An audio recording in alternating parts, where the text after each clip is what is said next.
আসসালামু আলাইকুম দর্শক, শুভেচ্ছা নিন। আপনাদের সবাইকে স্বাগত জানাচ্ছি আজকের অনুষ্ঠানে। আপনারা শিরোনাম দেখে বুঝতে পারছেন যে অন্তর্বর্তীকালীন সরকারকে নিয়ে নানা রকমের প্রশ্ন তৈরি হয়েছে।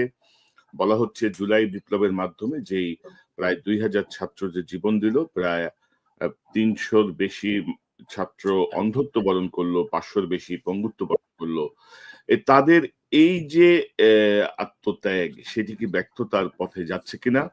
কারণ গত পরশুদিন চলচ্চিত্র নির্মাতা মোস্তফা সরোয়ার ফারুকী এবং আকিজ গ্রুপের শেখ বশির উদ্দিনকে উপদেষ্টা হিসেবে শপথ গ্রহণ করানোর পরে এই প্রশ্নটি সবার সামনে আসছে, নানা আলোচনায় আসছে। ইতিমধ্যে বৈষম্য বিরোধী ছাত্র আন্দোলন এর প্রতিবাদ করেছে। তো অর্থাৎ উপদেষ্টা পরিষদের ভেতর থেকে বা বাইরে থেকে কোনো একটা মহল এই বিপ্লবকে ব্যর্থ করার জন্য চেষ্টা করছে, তামাশা শুরু হয়েছে। তো এই সার্বিক পরিস্থিতি নিয়ে আমরা কথা বলবো। আমাদের সঙ্গে আলোচনায় যোগ দিচ্ছেন আপনাদের অত্যন্ত প্রিয় মানুষ, প্রিয় মুখ, জনাব মিনার রশিদ, বিশিষ্ট লেখক, কলামিস্ট এবং মেরিন ইঞ্জিনিয়ার। মিনা ভাই, আপনাকে স্বাগত জানাচ্ছি। আসসালামু আলাইকুম। ওয়ালাইকুম আসসালাম।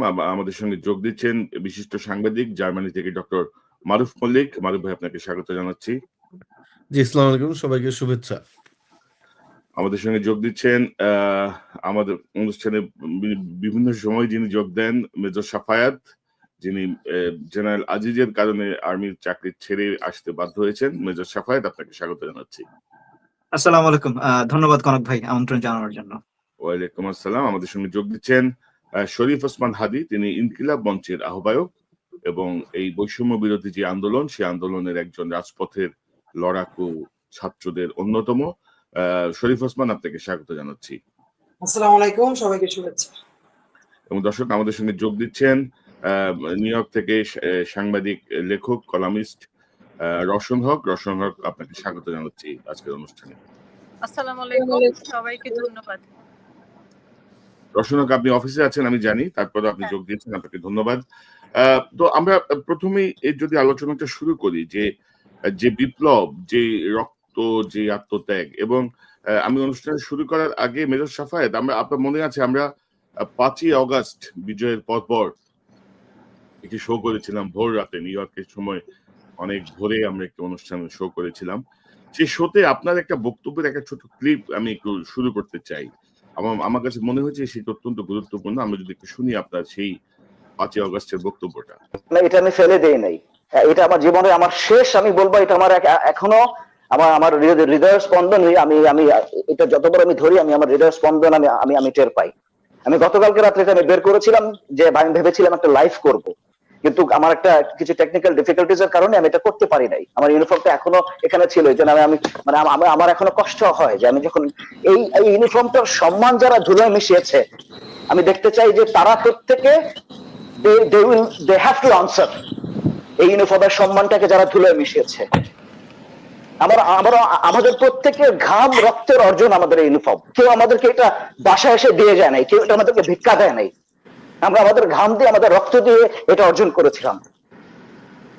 তো যারা এই আমাদের ঘাম রক্তের অর্জনকে যারা ধুলোয় মিশিয়েছে, যারা অপমান করেছে, আমি দেখতে চাই শেখ হাসিনা পালিয়ে গেছে দেশ ছেড়ে, আমাদের বিজয় এখন অর্জিত হয় নাই। আমাদের সিস্টেমের রন্ধ্রে রন্ধ্রে এই মানুষগুলো যারা মিশে আছে, যারা আমাদেরকে অপমান করেছে, আমাদের ইউনিফর্মকে অপমান করেছে, বা প্রত্যেকটা সেক্টরে, আজকে পুলিশে যান, আজকে ব্যুরোক্রেসিতে যান, প্রত্যেকটা জায়গাতে যারা অপমান করেছে, they have to be sorted out.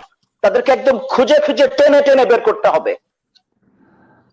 তো মেজর সাফায়েতের এই যে আবেগ, এটা কিন্তু একটা প্রকৃত ওই সময়কার যে অনুভূতি, সেটিকে প্রতিধ্বনিত করে, সেটিকে তুলে ধরে। তো এটি আমি শুরু করলাম এই কারণে যে ধরেন আমাদের সেনাবাহিনীর একটা গুরুত্বপূর্ণ ভূমিকা ছিল এই রক্তাক্ত বিপ্লবে। তো সেই বিপ্লবের উদ্দেশ্য কি ব্যাহত হচ্ছে? যে মেজর সাফায়েত যেটি বলছিলেন, রঞ্জে রঞ্জে ঢুকে যাওয়া আওয়ামী এজেন্টরা, তারা কি সক্রিয়?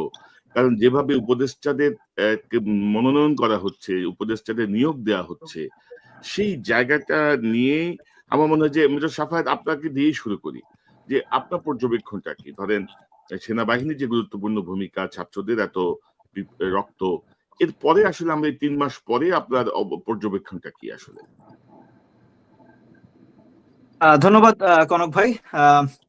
আসলে ব্যাপারটা ছিল যে আমাদের 5 তারিখে আমরা 5 তারিখের আগেই যেই স্পিরিট নিয়ে আন্দোলনটা আমরা করেছিলাম, এবং এটা তো শুধু আমরা বলছি জুলাই বিপ্লবের কথা, কিন্তু এটা তো এমন না যে হঠাৎ করে জুলাই জুলাই মাসে এসে তো রাতারাতি আমাদের ভেতরে এই বিপ্লবটা চলে আসে নাই, বা এই ধরনের চিন্তা ভাবনা আমাদের ভেতরে চলে আসে নাই। আমরা তো বহু বছর ধরে আমরা আমরা চেষ্টা চালিয়ে যাচ্ছিলাম, আমরা আমাদের সংগ্রাম চালিয়ে যাচ্ছিলাম, আমরা দেশে, দেশের বাইরে, অনলাইনে, অফলাইনে সব জায়গাতে আমরা চেষ্টা চালিয়ে যাচ্ছিলাম। এবং ফাইনালি যখন আমাদের 5ই আগস্টে আমাদের আহ সেই সময় পর্যন্ত যে আপাত যে সাফল্যটা আসলো, যে ঠিক আছে হাসিনার পতন হলো, হাসিনা দেশ ছেড়ে সুটকেস নিয়ে পালিয়ে গেল, কিন্তু তারপরে আমি তখন যে কথাগুলো বলছিলাম যে আমাদেরকে সিস্টেমের ভেতরে, কারণ এটা তো শুধু হাসিনার বিরুদ্ধে আন্দোলন না, বা শুধু হাসিনার আওয়ামী লীগের বিরুদ্ধে আন্দোলন ছিল না, এটা ছিল একটা হেজেমনি, তাই না? ইন্ডিয়ান হেজেমনি, বা আমাদের সিস্টেমটাকে যে ধ্বংস করে দিয়ে গেল।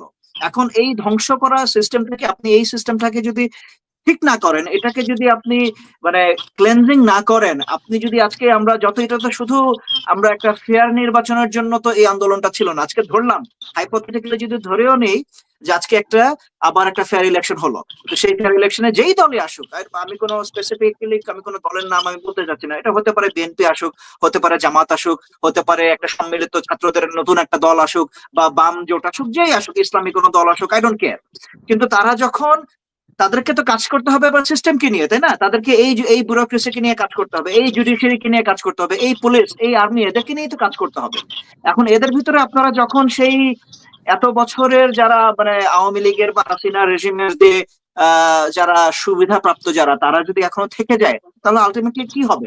এবং এখনো কিন্তু সেটাই হচ্ছে, এরাই পদে পদে তারা বাধার সৃষ্টি করছে, তারা ঠিক মতো কাজ করতে দিচ্ছে না। গতকালকে আমাদের আমাদের নেভির দুজন অফিসারকে এবং তার সাথে 4 জন, তারা মানে তারা একটা মানে ইয়েতে আমাদের এই যে সর্বশেষ যে উপদেষ্টা পরিষদের যে ইয়ে হলো, সংযোজন হলো, এটা এটা এটা এটা নিয়ে তারা একটা প্রতিবাদের একটা পরিকল্পনা করছিল, এবং তাদেরকে এসে ধরে নিয়ে চলে গেল, এবং সম্ভবত আমি শেষ খবর পর্যন্ত যেটা জানি যে তাদেরকে সম্ভবত ছেড়ে দেওয়া হয়েছে। কিন্তু এটা কেন হবে? এটা কারা করলো? ঘুরে ফিরে তো আপনি যদি এটা ট্রেস করেন, সেই দেখা যাবে সেই ডিজিএফআই, সেই উপরের লেভেলে বসে থাকা কিছু মানুষগুলো, যারা হাসিনার সময়ও তারা যেরকম সুবিধা প্রাপ্ত ছিল, এবং তারা এখনো আছে। আমরা দেখছি এখনো মানে খুবই গুরুত্বপূর্ণ জায়গাগুলো, তো আপনি আপনি আপনি ঢাকার সবচেয়ে কাছে আমাদের আর্মি ডিভিশন, যেটা সাভারে 9 ডিভিশন, সেই 9 ডিভিশনে এখনো বিভিন্ন গুরুত্বপূর্ণ জায়গায় সেই আগের রেখে যাওয়া মানুষগুলোই এখনো রয়ে গিয়েছে। এবং আপনারা যদি দেখেন যে আমাদের যে ইন্ডাস্ট্রিয়াল এরিয়া, অর্থাৎ গাজীপুর সাভারের মানে ওইখানকার ইন্ডাস্ট্রিয়াল এরিয়া, সেই ইন্ডাস্ট্রিয়াল এরিয়াতে, অর্থাৎ আমাদের অর্থনৈতিক লাইফলাইন যেটা, আমাদের যে আরএমজি, আমাদের গার্মেন্টস গুলো, যে যে গাজীপুরের যেই বেল্টে যে আমাদের গার্মেন্টস গুলো, এখানে কিন্তু যে মাঝখানে যে অস্থিতিশীলতা সৃষ্টি হয়েছিল, ঘুরে ফিরে কিন্তু, এবং এটার জন্য কিন্তু একটা টাস্ক ফোর্স, ওই সাভারের 9 ডিভিশনের কিন্তু একটা টাস্ক ফোর্স ছিল। সেই টাস্ক ফোর্সের সেই আগের মানুষগুলোকেই কিন্তু এখনো তারাই দায়িত্বে আছে। এবং এই অস্থিরতাগুলোর পিছনে হয় তাদের ইন্ধন আছে, অথবা তাদের অনাগ্রহ। তারা যে কাজ করবে, তারা যে এই গভর্নমেন্টকে বা আমাদের এই যে বিপ্লব পরবর্তী আমাদের যে অন্তর্বর্তীকালীন সরকার, তাদের কাজে যে তারা সহযোগিতা করবে, তারা যে একটা প্রোঅ্যাক্টিভ ভূমিকা নিবে, সেটা কিন্তু নাই। তারা হয় এটার বিরুদ্ধে তারা কাজ করছে, অথবা তারা একটা মানে একটা নিষ্ক্রিয় ভূমিকা তারা আছে, যে ঠিক আছে আমরা নিজে থেকে কোনো কাজ করবো না, এটাতে যদি যদি ফেল হয় হোক। কারণ তারা তো আলটিমেটলি সেটাই চায়, তাই না? তারা তো চায় নাই যে এই এই আমাদের এই বিপ্লবটা সফল হোক, এবং তারা এই বিপ্লব আমাদের সফল হওয়ার পরে এটাকে যতভাবে সম্ভব তারা এখনো চেষ্টা করে যাচ্ছে যে এটাকে কিভাবে এটাকে ব্যর্থতায় পর্যবেসিত করা যায়। তো আমার আমি আপাতত আমি এটাই আমার আমি আমার আমার অবজারভেশন, এবং আমি এখনো মনে প্রাণে চাই যে এবং বিশ্বাস করি যে একটা ম্যাসিভ ক্লেন্সিং করলে আমরা এখনো এখান থেকে ফিরে আসতে পারবো। আমি আবার আসবো আপনার কাছে। ধরেন সেনাবাহিনীর যে অবদান, মানে ওয়াকার সাহেবকে আমরা ধন্যবাদ দিই, কিন্তু ওয়াকার সাহেব তো আসলে পরিস্থিতির কারণে তিনি বাধ্য হয়েছেন মানে তার যে অবস্থান এখন তিনি নিয়েছেন সেটি গ্রহণ করতে। তিনি তো যে আমি তো প্রেমে পড়িনি, প্রেম আমার উপরে পড়েছে, তিনিই বলেছেন। তার কথার সূত্র ধরে যদি আমরা বলি, তিনি তো এই চেতনাকে ধারণ করেন নাই, তিনি এই চেতনার উদ্ভূত পরিস্থিতিতে তিনি একটি ভূমিকা রেখেছেন। তো সেনাবাহিনীর মিড লেভেলের অফিসার যারা আছেন, যারা ঝুঁকি নিল, যারা বাধ্য করলো, তাদের আসলে অবস্থান কি? আমি জানি আপনাদের সঙ্গে অনেকের যোগাযোগ আছে, তারা আসলে কি ভাবছে পরিস্থিতিতে, সে বিষয়টা নিয়ে আমি আসবো। রওশন হক, আমি জানি যে আপনাকে আবার যেতে হবে, আপনার বক্তব্যটা শুনি। এই যে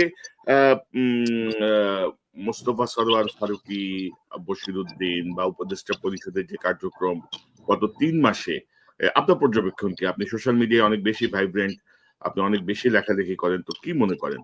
কিভাবে দেখেন আপনার কাছ থেকে একটু শুনি। ধন্যবাদ কনক। আপনি এবং আপনার সাথে যারা আছেন আমার সকলেই আমার প্রিয় মানুষ। আপনাদের সবাইকে আমার শুভেচ্ছা আর বলবো সংগ্রামী সালাম।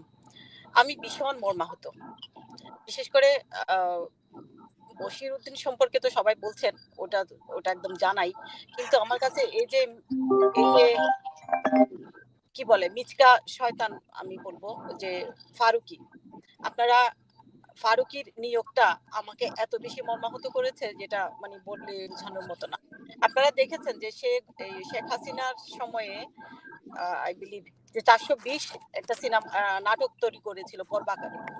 ওই নাটকটা মূলতই ছিল এই জিয়া ফ্যামিলিকে বিদ্রুপ করে, ব্যঙ্গ বিদ্রুপ করে, জিয়া পরিবার, তারেক রহমান ওনাদেরকে ব্যঙ্গ বিদ্রুপ করে সেই নাটকটা সে তৈরি করেছিল পর্বাকারে। এবং এটা ওই সময়কার যারা দেখেছেন আপনাদের মনে থাকবার কথা। এর কিন্তু মূল টার্গেটই ছিল এই ফ্যামিলি। তো শুধু এটা না, আপনি আমরা জেনেছি যে 1 টাকার বিনিময়ে যে এই যে একদম একটা ভুয়া মিথ্যা একটা সিনেমা তৈরি করা হলো, মুজিব বায়োপিক, সেখানে তিশা অভিনয় করলো। তো আজকে তিশা যদি ওইটাতে এই শেখ হাসিনার মায়ের ভূমিকায় অভিনয় করে, আর এই যে ফারুকী যেভাবে শুধু এই অভিনয়টাকে সাপোর্ট করা না, ও যদি সত্যি সত্যি আমাদের দেশকে ভালোবাসতো, ছাত্র আন্দোলন বলেন আর ফ্যাসিস্ট হাসিনার যদি সে এই কার্যক্রমকে সে যদি অপছন্দ করতো বা সে যদি তার বিপক্ষে থাকতো, সে কখনোই তিশাকে এটাতে অভিনয় করতে দিত না। আর যদি আপনারা বলেন যে শিল্পী তো অভিনয় করতেই পারে না, শিল্পী মিথ্যার উপরে কখনো অভিনয় করতে পারে না। পুরা মিথ্যা বানোয়াট গুজব একটা সিনেমা তৈরি করছে যেটাতে তার বউ অভিনয় করছে। এখন তাকেই আমাদেরকে দেখতে হবে যে সে আমাদের এই রক্ত ভেজা অভ্যুত্থানের সে এখন আমাদের সেনাপতি হয়ে গেল। কিভাবে হইলো? সে এই জুনের শেষের দিক থেকে সে কিছু স্ট্যাটাস দেওয়া শুরু করলো। সেই স্ট্যাটাসের উপর ভর করে তাকে আমাদের ইউনূস স্যার কিভাবে জানি তার ইয়েতে ঢুকে গেলেন। তো আমরা অনেকেই ইয়েকে গালাগাল করতে শুনি, মানে সরাসরি আমার এলাকারই নেতা, আওয়ামী নেতা যে এখন বর্তমানে জেলে আছে, সুমন, তাকে বাটপার সুমন বলে সে তো সরাসরি বাটপারি করছে, তাই না? আর আমরা তো এই ফারুকের বাটপারি কিন্তু আমরা যারা এই নাটক সিনেমা দেখেন শুধু তারাই ধরতে পারবেন যে সে কি ধরনের বাটপারি। এখন তাকে আমাদেরকে যদি মেনে নিতে হয় তো ইয়ে হিসেবে কি সংস্কৃতি মন্ত্রণালয় মনে হয় ওনাকে দেওয়া হয়েছে, এটা মানে এটার মতো দুঃখজনক আর কিচ্ছু হইতে পারে না, কিচ্ছু হইতে পারে না। তারপর আর আর আর কি বলবো, আমরা নিয়মিত লিখে যাচ্ছি, বলে যাচ্ছি। আপনারা দেখেন আমার কাছে মাহফুজকে ও কেন যেন এই এই তত্ত্বাবধায়ক সরকারই ঢুকাই দিতে হইলো, সরি ইন্টারিম সরকারই ঢুকাই দিতে হইলো। এটা কেন আমি বুঝলাম না। সে যেখানটাই ছিল ওখানটায় কি সে ভালো ছিল না, বা কি উদ্দেশ্যে তাকেই বা আবার নতুন করে এই পদায়ন করা হলো, এটাও কেমন জানি একটু কনফিউশন তৈরি করে। কারণ মাঠে তো আমাদের হাজারো ছাত্র পড়ে আছে মার খেয়ে, এই হাত ভেঙে পা ভেঙে, বা এমনিতেই যারা আছে ওখান থেকে তো কাউকে নিতে পারতেন ওনারা যদি চাইতেন। ও তো একটা পজিশনে ছিলই। তারপরে আবার দেখলাম খুব সুন্দরভাবে এই মুজিববাদ আমরা নিধন করার জন্য সব সময় বলে যাচ্ছি, আপনারা টকশো করে যাচ্ছেন, আমরা লিখে যাচ্ছি, যে যেভাবে পারি বলে যাচ্ছি যে মুজিববাদ যতদিন এই বাংলাদেশে থাকবে ততদিন এই শেখ হাসিনার দোসররা সুন্দর মতো থাকবে, তাদের লালন পালন করা হবে। আমরা মুজিববাদ নিধন করতে চাই, সেখানে কিভাবে ঢুকে যায় এই ফারুকী, সেখানে কিভাবে ঢুকে যায় এই এইসব লোকজনগুলো, এই যে বশির টশির এগুলো। তো এইসব চিহ্নিত মানুষজনকে যদি ওনারা জেনে শুনে নিয়ে থাকেন, এর পিছনে আমার কাছে মানে খুব একটা সহজ আর মনে হয় না। যেমন ধর ইউনূস স্যারকে আপনারা দেখতেছেন সবাই যে উনি দুলকি চালে চলেন, কিভাবে সফটলি কথা বলছেন, কি করবেন মানে মনে হয় যেন বুঝতে পারছেন না, এখনো ক্লিয়ার না, এরকম। আমরা যেখানে চাইছিলাম যে একটা মেসিভ ট্রান্সফার হবে, ম্যাসিভ একটা অদল বদল হবে। ওনারা এখন পর্যন্ত 3.5 মাস চলে গেছে, এখন পর্যন্ত ওনারা এইসব জায়গায় হাত দেন নাই। তাহলে ওনারা কখন করবেন এগুলা? এই যে আসিফ নজরুল স্যার যায় যে অনেকটা মাইর খাওয়ার মতোই তো হয়েছে, তাই না? ভদ্রলোক বলে হয়তো বা মারে নাই, পোলাপান হইলে তো পিটাই দিত তারা, যে আওয়ামী গুন্ডাদেরকে তো আমরা চিনি, আমরা এখানে নিউ ইয়র্ক থাকি, আমরা আপনিও থাকেন, আমরা পথ চলতে আমাদের কত কষ্ট হয়, আমাদেরকে বুলিং করে, অনলাইনে বুলিং করে, অফলাইনে বুলিং করে, সরাসরি বুলিং করে। তো আসিফ নজরুল সাহেব ওখান থেকে আইসা এখন পর্যন্ত এদের নামে কিছু করেন নাই। আপনার মনে থাকবার কথা, উসমান এই যে নারায়ণগঞ্জের গুন্ডা আইসা এখানে কি হয়েছিল, একটা ছেলে তাকে বুয়া ডাকছে, পরে ওই ছেলের সাথে সে কফি খাইছে, কফি খাইয়া মিলমিশ হয়ে যাওয়ার পরে সে যায় তার বাড়িঘর, তার আত্মীয় স্বজনের বাড়িঘর জ্বালাই দিছে। আসিফ নজরুল সাহেব এখন পর্যন্ত ওই লোকগুলাকে চিহ্নিত করে নাই, কিছু করে নাই। তাহলে আমরা এখানে অনিরাপদ? আমরা যারা কথা বলতেছি ঘরের খেয়ে বোনের মোস্টের তারাই দিছি, আমরা সবাই এখানে অনিরাপদ। বাংলাদেশের পরে নিউ ইয়র্ক হচ্ছে আওয়ামী লীগের এই গুজব লীগের আড্ডাখানা। প্রতিদিন ওরা নানা রকম অনলাইনে অফলাইনে গুজব ছড়ায় যাচ্ছে। কনক, আমি, আপনি, ইলিয়াস, আমরা যারা এখানে আমরা অ্যাক্টিভিজম করি বা আমরা যারা আছে, আমাদের জন্য সমূহ বিপদ আসতেছে যদি আসিফ স্যার এদেরকে বিচার না করেন। এদের জি, রসনা কোনো বিপদ নিয়ে মাথা ঘামানোর সময় নাই। আর যারা পরাজিত শক্তি তারা নানা রকমের আস্ফালন করে। একটা সময় তারা করেছিল ক্ষমতা টিকে থাকার জন্য, এখন তারা নানাভাবে অস্তিত্ব জানান দিচ্ছে, সরকারের দুর্বলতার কারণেই দিচ্ছে। বিচার করতে হবে, এদেরকে বিচারের মুখোমুখি না করলে, আমি বলছি নিরাপদ বলতে কি তারা কি নিউ ইয়র্কে কিছু করতে পারবে? কিছু করতে পারবে না। বাট আমরা তো এখানে থাকি, আমরা তো দেখছি ওদের আস্ফালন। তারপর আমি সবচেয়ে আপনি যে প্রসঙ্গটি আনলেন, সবচেয়ে দুর্ভাগ্যজনক হচ্ছে জেনেভায় বাংলাদেশের যে রাষ্ট্রদূত সহ সকল কর্মকর্তা এখনো বহাল, তাদের ব্যাপারে তারা কোনো কার্যকর পদক্ষেপ নেয় নাই। না, উনি যে আসবার বিষয়টি পরে আমরা কোনো বুঝি। কিছু করে নাই, ওনার গায়ে হাত দিয়েছে, এটা একজন অপরাধ, এরা অপরাধ করেছে, এদেরকে নিয়ে ওনারা কোনো ধরনের কিছু বলেন নাই। তারপরে দেখেন, আমরা কালকে খুবই দুঃখিত হইলাম যে মুজিবদের ছবি কেন মাথার উপরে এখনো, আজকে যদিও সরানো হয়েছে, কিন্তু কেন বলেন তো? এখন পর্যন্ত এগুলো চলতেছে, তার মানে কি হচ্ছে? তারপর আমি আরেকটা কথা আপনার মাধ্যমে আমি বলে যেতে চাই। আমি আজকে জেনেছি যে চিটাগংয়ের একজন বিএনপির এমপি, উনি যে ভারতের পা ছুঁয়ে সালাম করে আসছেন, আমি নাম বলবো না এখানে, কারণ নাম বললে আমি অনেক জায়গায় বিপদে পড়ছি। ওই ভদ্রলোকরে বলতে চাই, বিএনপির ওই নেতাকে বলতে চাই, শুনেন, আমরা হাসিনার সময়ে কেউরে ভয় পাই নাই, আমরা আমাদের কি হবে ওইটা চিন্তা করি নাই। আপনারা বিএনপির পরিবারের যারা সিনিয়র নেতারা চিটাগংয়ে আছেন, আপনারা কিভাবে নফেলকে পার করেছেন আমরা জানি, আমাদের কাছে এর সবকিছু আছে। যদি আপনারা এখনো আপনারা মনে করেন যে ভারতের পা চাইটা আবার ক্ষমতায় আসবেন, এটা আপনাদেরকে আমরা হইতে দিব না, এবং আমাদের কাছে প্রমাণ আছে, আমরা সব ফাঁস করে দিব। আপনাদেরকে এখনো সুযোগ দিচ্ছি যে আপনারা সাবধান হয়ে যান। আর কনক, আমার আসলে মাথা গরম হলো, মানুষ না, রসনা, আপনাকে ধন্যবাদ। আপনি কিছু গুরুত্বপূর্ণ কি পয়েন্ট এখানে উঠিয়েছেন। আমার মনে হয় যে আপনি কাজে ফিরে যাবেন। আপনাকে অসংখ্য ধন্যবাদ আপনার অংশগ্রহণের জন্য। আপনাদের সবাইকে। কনক, আমাকে একটা সেকেন্ড সময় দেন। আজকে ভেটেরানস ডে, আমি এই উপলক্ষে সারা পৃথিবীর সকল সেনা কর্মকর্তাদেরকে আমি শ্রদ্ধা জানাই, সম্মান জানাই, সালাম জানাই। এই যে সেনাবাহিনী যদি না থাকে বিশ্বব্যাপী, তাহলে বিশ্বটা আসলে অস্থির থাকবে। তো আমি সাফায়েতকে ধন্যবাদ জানাই, সাথে আমাদের দেশের যত সেনাবাহিনী ভাইয়েরা বা আমাদের পক্ষে, বাংলাদেশের পক্ষে কাজ করেছেন, আপনাদেরকে শ্রদ্ধা ও সালাম জানাই। পাশাপাশি আমাদের দুলাভাই ওয়াকার ভাইকে একটা প্রশ্ন করতে চাই, আরাফাতকে কোথায় রাখছেন? সে তো একটু পর পরে পোস্ট দিতেছে, একটু পর পরে সে গুজব ছড়াইতেছে টুইটারে। আরাফাতকে কোথায় পালাই যাইতে হেল্প করছেন এবং বা কোথায় যত্ন করে রাখছেন, তাকে দয়া করে বাইর করে দেন। আপনাদের সবাইকে সালাম, শুভেচ্ছা, আমার কাজ গেলাম। জি, ধন্যবাদ। তো রসনা বেশ কয়েকটা গুরুত্বপূর্ণ পয়েন্ট এনেছেন এখানে, যে ধরেন ওই দূতাবাসের কেউ এখনো কিন্তু কেউ আপনার সরে নাই আর কি, সবাই এখনো বহাল তবিয়তে আছে দূতাবাসে। তো এই যে জায়গাগুলো আর কি, এই জায়গাগুলো মিলিয়ে আমার মনে হয় যেন সরকারের মধ্যে এক ধরনের স্থবিরতা ভর করেছে। এবং মারুফ ভাই, আপনি কিভাবে দেখেন, কি মনে করেন? এবং রসনক যে ছবির কথা বলছিলেন, এটি আসলে রিসেন্ট ছবি না, এটি হচ্ছে খুব সম্ভবত 14 বা 15 দিকের ছবি। সাবেক শিক্ষামন্ত্রী ওসমান ফারুক এবং আমির খসরু মাহমুদ চৌধুরী অমিত শাহ ইন্ডিয়া গিয়েছিলেন, অমিত শাহের সঙ্গে দেখা করতে গিয়েছিলেন। তো অমিত শাহর যে বডি ল্যাঙ্গুয়েজ তার ছবিতে, এটাতে বোঝা যাচ্ছে যে একটু অপমানজনক আমাদের জন্য। তো যাই হোক, তো মারুফ মল্লিক, আপনি দেশ থেকে ফিরে এসেছেন, ঘুরে এসেছেন আপনি। তো কি দেখলেন দেশে? এই যে আলোচনা, এই যে ছাত্র জনতার বিজয়ের কে নিয়ে যে তামাশা কথা বলছি আমরা, এই তামাশার অনেকটুকু আপনি কাছে থেকে দেখে এসেছেন আমি মনে করি আরকি। তো কি আপনার কাছ থেকে একটু শুনি। কি হচ্ছে, কেন হচ্ছে, কারা করছে? কি মনে করেন?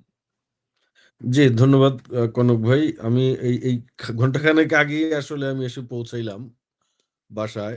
সো মানে আমার এখনো ঘুম আছে চোখে। আমি গত রাত ঘুমাতে পারি নাই। যেহেতু আমার রাতের বেলা ফ্লাইট ছিল।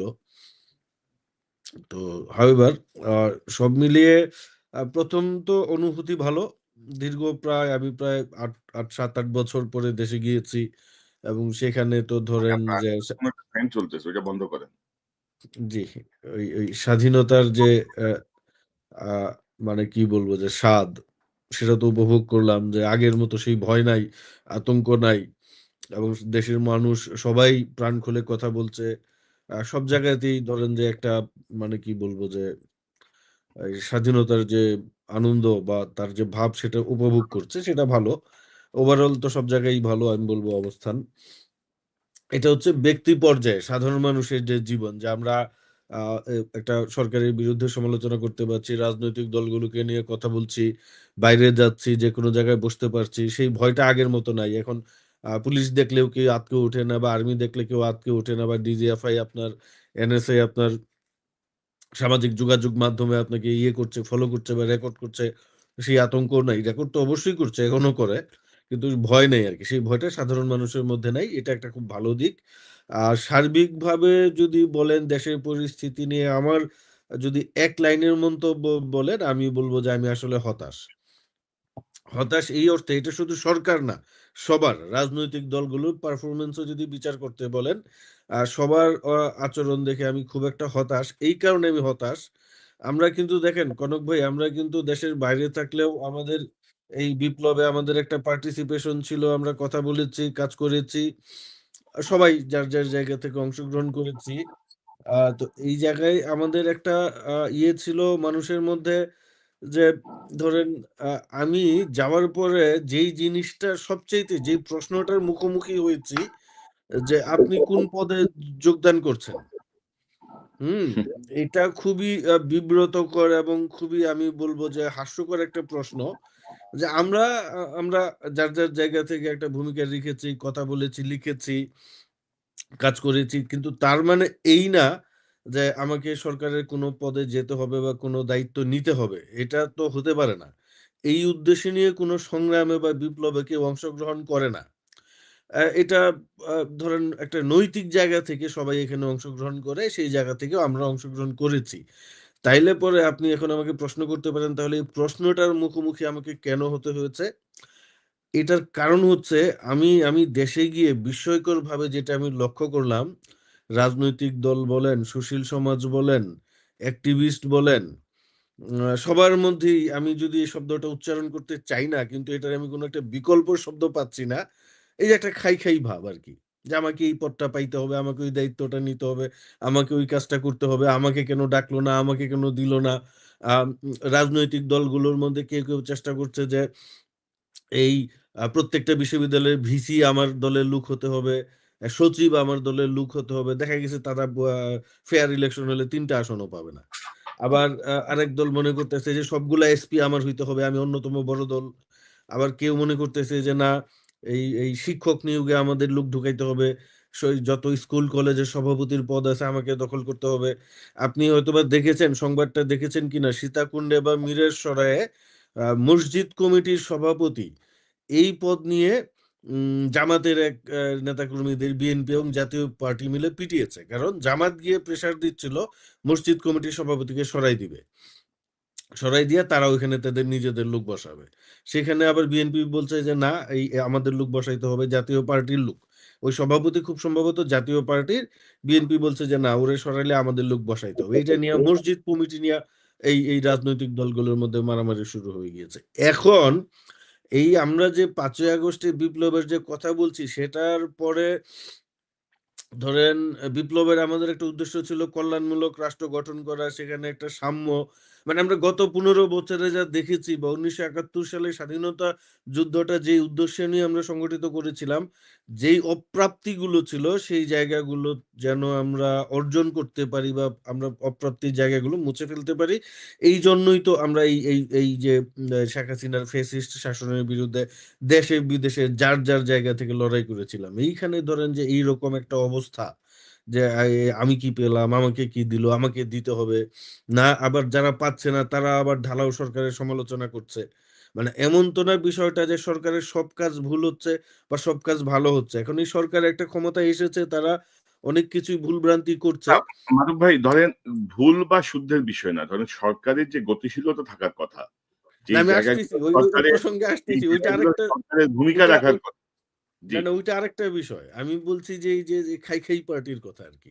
হুম, হুম। এরা ধরেন ধুমাইয়া সরকারের সমালোচনা করতেছে, কথাবার্তা বলতেছে, তারপরে আবার দেখা গেছে সরকার বা কোনোভাবে যদি একটা কিছু পেয়ে যাওয়ার পর আবার চুপ, সরকার নিয়ে কোনো সমালোচনা করছে না। এটা একটা ধরেন, এই জায়গা থেকে আমাদের বের হয়ে আসতে হবে। হ্যাঁ, বিপ্লবে ধরেন আপনি তো একটা বড় বড় ধরনের ফিলোসফিক্যাল জায়গা থেকে আপনি এখানে অংশগ্রহণ করেছেন। সেই জায়গায় আপনাকে যে একদম ঢালাওভাবে সরকারকে বাতিল করে দিতে হবে বা কিছু, কিছু জায়গায় সেইটা অ্যাক্টিভিজম বা আপনি ফিলোসফিক্যাল জায়গা থেকে অ্যাকসেপ্টেবল না। এইবার সরকারের প্রসঙ্গে আসি। সরকারের যে প্রসঙ্গ, যে তাদের যে পারফরম্যান্স দেখলাম, আমার কাছে মনে হয়েছে তাদের মধ্যে একটা কেমন যেন গা ছাড়া ভাব। হ্যাঁ, তারা নানা কথাবার্তা বলছে, অনেক কথাবার্তা আছে তাদের মধ্যে। কিন্তু সেগুলা কাজে প্রমাণিত হচ্ছে না। তারা খালি বলে সংস্কার করব, সংস্কার করব। এইটা কেন যেন মনে হচ্ছে যে এই যে এই আওয়ামী লীগ একটা শব্দ ছিল না যে চেতনা? এই মুক্তিযুদ্ধের চেতনা, অমুক চেতনা, মুজিবের চেতনা, সেই চেতনা, এই চেতনা বলে চেতনা শব্দটাকে একদম ধরেন আপনার একদম পচায় ফেলছে। আমার কেন যেন মনে হচ্ছে এই সরকার এই সংস্কার শব্দটাকে একটা ওই পর্যায়ে নিয়ে যায় কিনা আমি আশঙ্কা বোধ করছি। কেন? কারণ কিছু আমি দেশে যাওয়ার পরে যেই কমপ্লেইনটা আমার কাছে মানুষ সবচাইতে বেশি করেছে, এটা হচ্ছে দ্রব্যমূল্য। যে জিনিসের দাম কমছে না। এখন এটা আমরা বুঝতে পারি যে রাতারাতি আপনার ড্রামাটিক চেঞ্জ হবে না। ৫ই আগস্ট শেখ হাসিনা পালিয়ে গেছে, ৬ তারিখ বা ৭ আগস্ট সব সমস্যার সমাধান হয়ে যাবে, সেটা সম্ভব না। আমরা এটা বুঝি। কিন্তু সরকারের দায়িত্ব হচ্ছে এই যে দ্রব্যমূল্যের দাম কেন কমছে না? বা সেইখানে কোথায়, কোথায় সমস্যা হচ্ছে, এটা নিয়ে কাজ করা এবং কেন তারা পারছেন না এটা জনগণের কাছে তাদেরকে পরিষ্কারভাবে বলা। কারণ তারা কোনো পলিটিক্যাল গভর্নমেন্ট না। তারা আগামীতে নির্বাচন করবেন না। যে নির্বাচন আমরা এটা, অনেক সময় পলিটিক্যাল পার্টিগুলা অনেক তথ্য গোপন রাখে। কারণ তারা মনে করে এই তথ্য জনগণের কাছে গেলে জনগণ হয়তোবা বিরূপ হতে পারে তাদের সম্পর্কে। এইজন্য তারা অনেক সময় হাইড করে অনেক তথ্য। এই এই সরকারের তো তথ্য গোপন করার কিছু নাই। সো এই দ্রব্যমূল্যের বিষয়টা তাদের অ্যাড্রেস করা উচিত। কেন দ্রব্যমূল্য কমছে না? যেমন ধরেন বন্যা হলো, বন্যার পরে সবজির দাম বাড়বে, এটাই স্বাভাবিক। বেড়েছেও, কিন্তু সরকার কিন্তু খুব একটা অ্যাড্রেস করে নাই। মানুষকে বুঝাই বলে নাই যে দেখেন ভাই এখন বন্যা হইছে, বন্যার সময় তো জিনিসপত্রের দাম বেড়ে যায় এবং এটা ন্যাচারাল ডিজাস্টার। এখানে তো আমাদের কোনো হাত নাই। বাট আমরা চেষ্টা করছি। আমি বলছি যে ওই জায়গায় সরকারের প্রেজেন্স ছিল না। তারপরে ধরেন ঢাকায় আমি যেটা দেখেছি যে আপনার ট্রাফিকের কোনো মানে কোনো নিয়ন্ত্রণ নাই। আপনি এই যে মগবাজার চৌরাস্তায় যান বা আপনি সার্ক ফোয়ারায় যান, সে একেক দিক দিয়ে কেউ গাড়ি নিয়ে চলে যাচ্ছে, কেউ হুন্ডা দিয়ে চলে যাচ্ছে। কোনো নিয়ন্ত্রণ নাই। এখন কেন নিয়ন্ত্রণ নাই? ট্রাফিক পুলিশ নাই পর্যাপ্ত। আমি ঐদিন দেখলাম তারা প্রশিক্ষিত ৫০০ এই যে আপনার বিএনসিসির ছেলে-মেয়েকে নামিয়েছে। এটার জন্য তো ৩ মাস লাগে না। তারা ১ম দিকেই এই কাজটা শুরু করতে পারতেন। হ্যাঁ, আমরা মানি এই সরকার অনেক জঞ্জাল, অনেক অনিয়ম, মানে অনেক একটা পাহাড় সম একটা দুর্নীতির বিপক্ষে মানে পরবর্তী সরকার হিসেবে কাজ করছে। আমরা সেটা বুঝতে পারি। কিন্তু কি তাদের যেটা করা উচিত, খুব কুইক পাবলিকের সঙ্গে কমিউনিকেট করা উচিত, কথা বলা উচিত। তাদের পক্ষ থেকে কারো একজনের এই সংস্কার, সংস্কার গল্প না দিয়া। তাদের বলা উচিত যে এই কারণে আমরা এটা পারছি না, এটা সম্ভবত এরকম, এরকম হবে। আর একটা জিনিস আমার কাছে মনে হচ্ছে যেটা আমি বললাম সমন্বয়ের অভাব। যে সম্প্রতি যেটা হয়েছে যে আপনি যে ২ জন উপদেষ্টা নিয়োগ নিয়ে আমি তাদের ব্যক্তিগতভাবে খুব একটা চিনিও না বা তাদের সমালোচনা করতে যাচ্ছি না। যে উনারা কি ভালো বা মন্দ হয়েছে। যেহেতু উপদেষ্টা নিয়োগের একটা প্রভিশন আছে, করেছে। সমস্যাটা হচ্ছে আপনি দেখেন উনাদেরকে নিয়োগ দেওয়ার পরে আজকে দেখলাম আবার ছাত্র সমন্বয়ক ২ জন রাজু ভাস্কর্যে সমাবেশ করে বলেছে এদেরকে নেওয়া যাবে না, এখানে আওয়ামী লীগ এই লোকদেরকে পুনর্বাসন করা হচ্ছে, এই করা হচ্ছে, সেই করা হচ্ছে। তার মানে কি এই আন্দোলনটা তো হয়েছে, সংগ্রামটা হয়েছে ছাত্রদের নেতৃত্বে। 5ই আগস্ট শেখ হাসিনা পালিয়ে গিয়েছে ছাত্র সমন্বয়কদের নেতৃত্বে যে আন্দোলন হয়েছে সেই আন্দোলনের কারণে। এখন এই সরকারটা আমাদের সবার, আমরা বলি বটে, কিন্তু এই সরকারের সঙ্গে এই সমন্বয়কদের ছাত্রদের একটা যোগাযোগ থাকা উচিত, এবং এখানে সরকারের 2জন সমন্বয়ক আছেনও। তার মানে কি ছাত্রদের সঙ্গে কি আলাপ আলোচনা হয় নাই, কথা হয় নাই এই উপদেষ্টাদের নিয়োগের সময়? এবং যদি সেখানে একটা ওই যে আমি যেটা বললাম অ্যাড্রেস করা, কথা বলা, পার্টিসিপেট করা, স্টেক হোল্ডারদের নিয়ে আসা। এবং মারুফ ভাই ধরেন সরকার তো ধরেন বাংলাদেশকে রিপ্রেজেন্ট করে, তাই না? সরকারের যে যে কাঠামোটা হ্যাঁ, সেখানে ধরেন হ্যাঁ। মুস্তফা সরোয়ার ফারুকী যে আপনার ধরেন 8 তারিখ বা 9 তারিখে বলছে 32 নাম্বার আবার পুনর্নির্মাণ করতে হবে। তার স্ত্রী তো মুজিবের সিনেমায় অভিনয় করছে। না ওই না, আমরা সিনেমায় ওইগুলা না, নিয়ে না, তো না কনক ওই ভাই, সিনেমায় অভিনয় করার জন্য একজনের প্লট বাতিল করে দেয়া হয়েছে। তো না মুস্তফা এইগুলা নিয়ে সরোয়ার তো বিস্তর আলাপ আলোচনা হচ্ছে গত মানে আমি সোশ্যাল মিডিয়াতে। আমি একটা নতুন প্রসঙ্গ আনতে যাচ্ছি যে ধরেন এই ফারুকীর ব্যাপারে এই তো নেশাগ্রস্ত, এটা বলার অপেক্ষা রাখে না। তার ব্যাপারে আরো অনেক তথ্য আসছে আমার আমরা কাছে। ব্যক্তি সমালোচনা না করি এইভাবে ভাই, সরাসরি।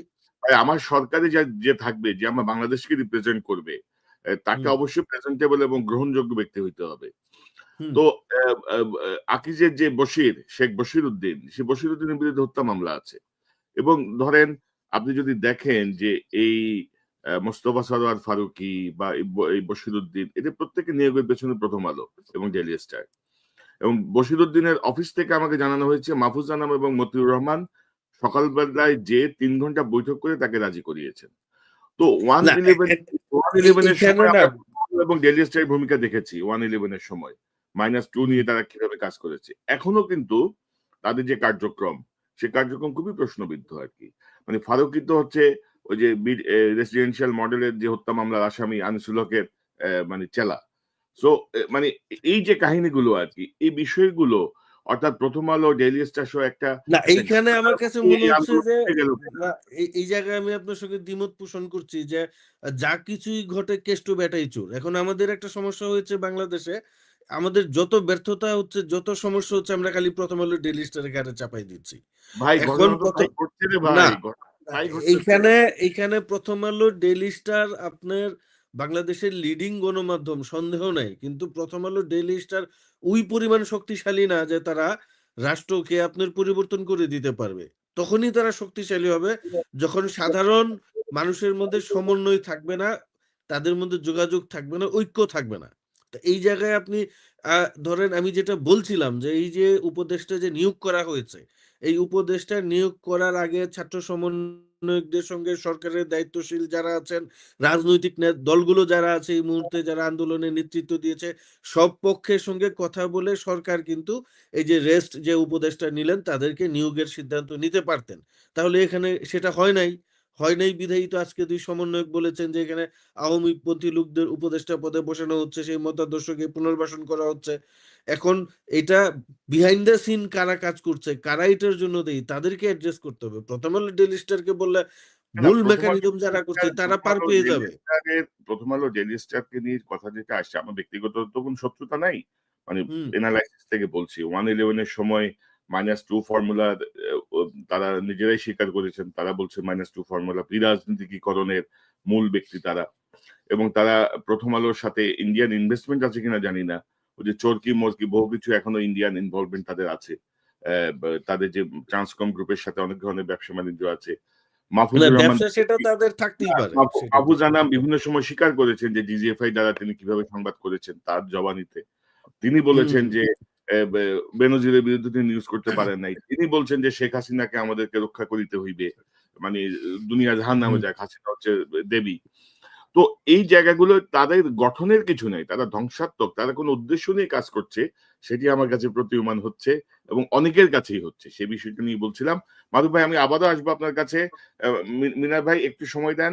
আ শরীফ ওসমান, আপনি ইনকিলাব মঞ্চের সমন্বয়ক এবং আমাদের মারুফ ভাই যেটি বলছিলেন, ডক্টর মারুফ মল্লিক, সে মারুফ মল্লিক বলছিলেন যে ২ জন সমন্বয়করা এই ২ জন উপদেষ্টার নিয়োগের প্রতিবাদ করেছেন এবং আমি যদি একটা সংবাদ থেকে দেখাই, হাসনাত আব্দুল্লাহ বলছেন হাসিনারই উৎখাত করছি, আপনারা এখন হন দিচ্ছেন। এবং তিনি তার ফেসবুকে একটি স্ট্যাটাস দিয়েছেন যে বশির ফারুকীকে উপদেষ্টা করার প্রতিবাদ সভা থেকে গ্রেপ্তার করার ঘটনা চরম ফাইজলামি, এগুলো ভণ্ডামি। আপনারা হাসিনা হয়ে উঠার চেষ্টা কইরেন না, হাসিনারই থোড়াই কেয়ার করছি, উৎখাত করছি, আপনারা কোন হনু হইছেন। অর্থাৎ এই দুই উপদেষ্টাকে নিয়ে যখন তারা প্রতিবাদ করছিলেন সেখান থেকে দুজনকে পুলিশ গ্রেপ্তার করে। তো আপনার যে অবদান শরীফ ওসমান হাদী বা আপনারা যেভাবে মাঠে ছিলেন, আপনাদের পর্যবেক্ষণ কি? এই যে ধরেন এইসব তৃতীয় শ্রেণীর লোকজন যদি উপদেষ্টা হয়, বাংলাদেশকে রিপ্রেজেন্ট করে বিশ্বের কাছে, বাংলাদেশের প্রশাসনের হেড হয় বা সরকার চালায়, আপনি কি মনে করেন, কিভাবে দেখেন, আপনাদের অর্জন কোথায় যাচ্ছে? ধন্যবাদ কনক ভাই। প্রথম কথা হলো কি, আসলে আমাদের জন্য এখন কথা বলা এত কঠিন হচ্ছে কয়েকটা কারণে। আমাদের মানে যা ফিল করি এইটা যদি বলি, যদি বেশি সরকারের বিপক্ষে চলে যায় তাহলে তো আমরা নিজেরাই বিপদগ্রস্ত হই, কারণ আমাদের স্টেক থাকুক আর না থাকুক এই সরকারটা আমাদের, মানে ছাত্র জনতার। সুতরাং যা কিছু দেখি মানে সঠিক বলে মনে হয় সেটা যদি ফেসবুকেও লিখি, তাহলে বিএনপির ভাইরা বলে এই কথা তো আমরা আগেই বলছিলাম, তোমরা তখন বোঝো নাই, বেশি বোঝো।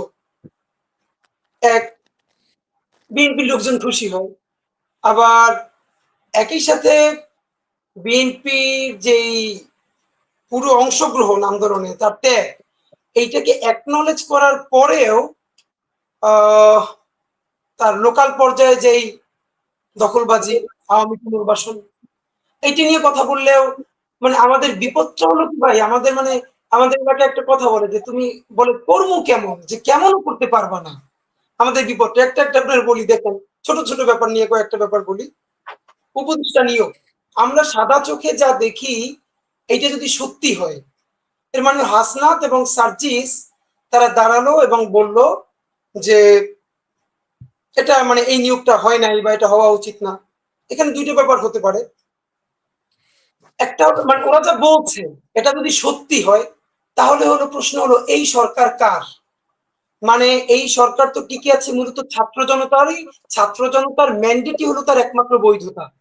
সুতরাং সরকারের যেই পার্টের মাধ্যমে সরকারের সাথে কানেক্টেড, সেই পার্টের কেউ জানে না যে আমি পার্সোনালি একদম যারা জানার কথা, বৈষম্য বিরোধী ছাত্র আন্দোলন অথবা নাগরিক কমিটির প্রত্যাশিত যারা জানার কথা যে এই নিয়োগগুলো কার হাত ধরে হচ্ছে, আমি কালকে আজকে সন্ধ্যার পরেও টিএসসি তে তাদেরকে জিজ্ঞেস করেছি। এখন তারা সত্য বলেছে কিনা মিথ্যা বলেছে এটা জানি না, বাট আমাদেরকে যেটা বলেছে তারা এটা জানে না। তো আমার কথা হলো নাগরিক কমিটিতে যারা আছে তারা জানে না, বৈষম্য বিরোধী ছাত্র আন্দোলনে যারা আছে তারা জানে না, তাহলে এটা জানে কে? মানে এই নিয়োগটা দেয় কে? এই নিয়োগটা ফেয়ার কিনা, এই লোক যোগ্য কিনা, এই এলাকা আরো পরের আলাপ। প্রশ্ন হলো তাহলে এই সরকারটা কার সরকার?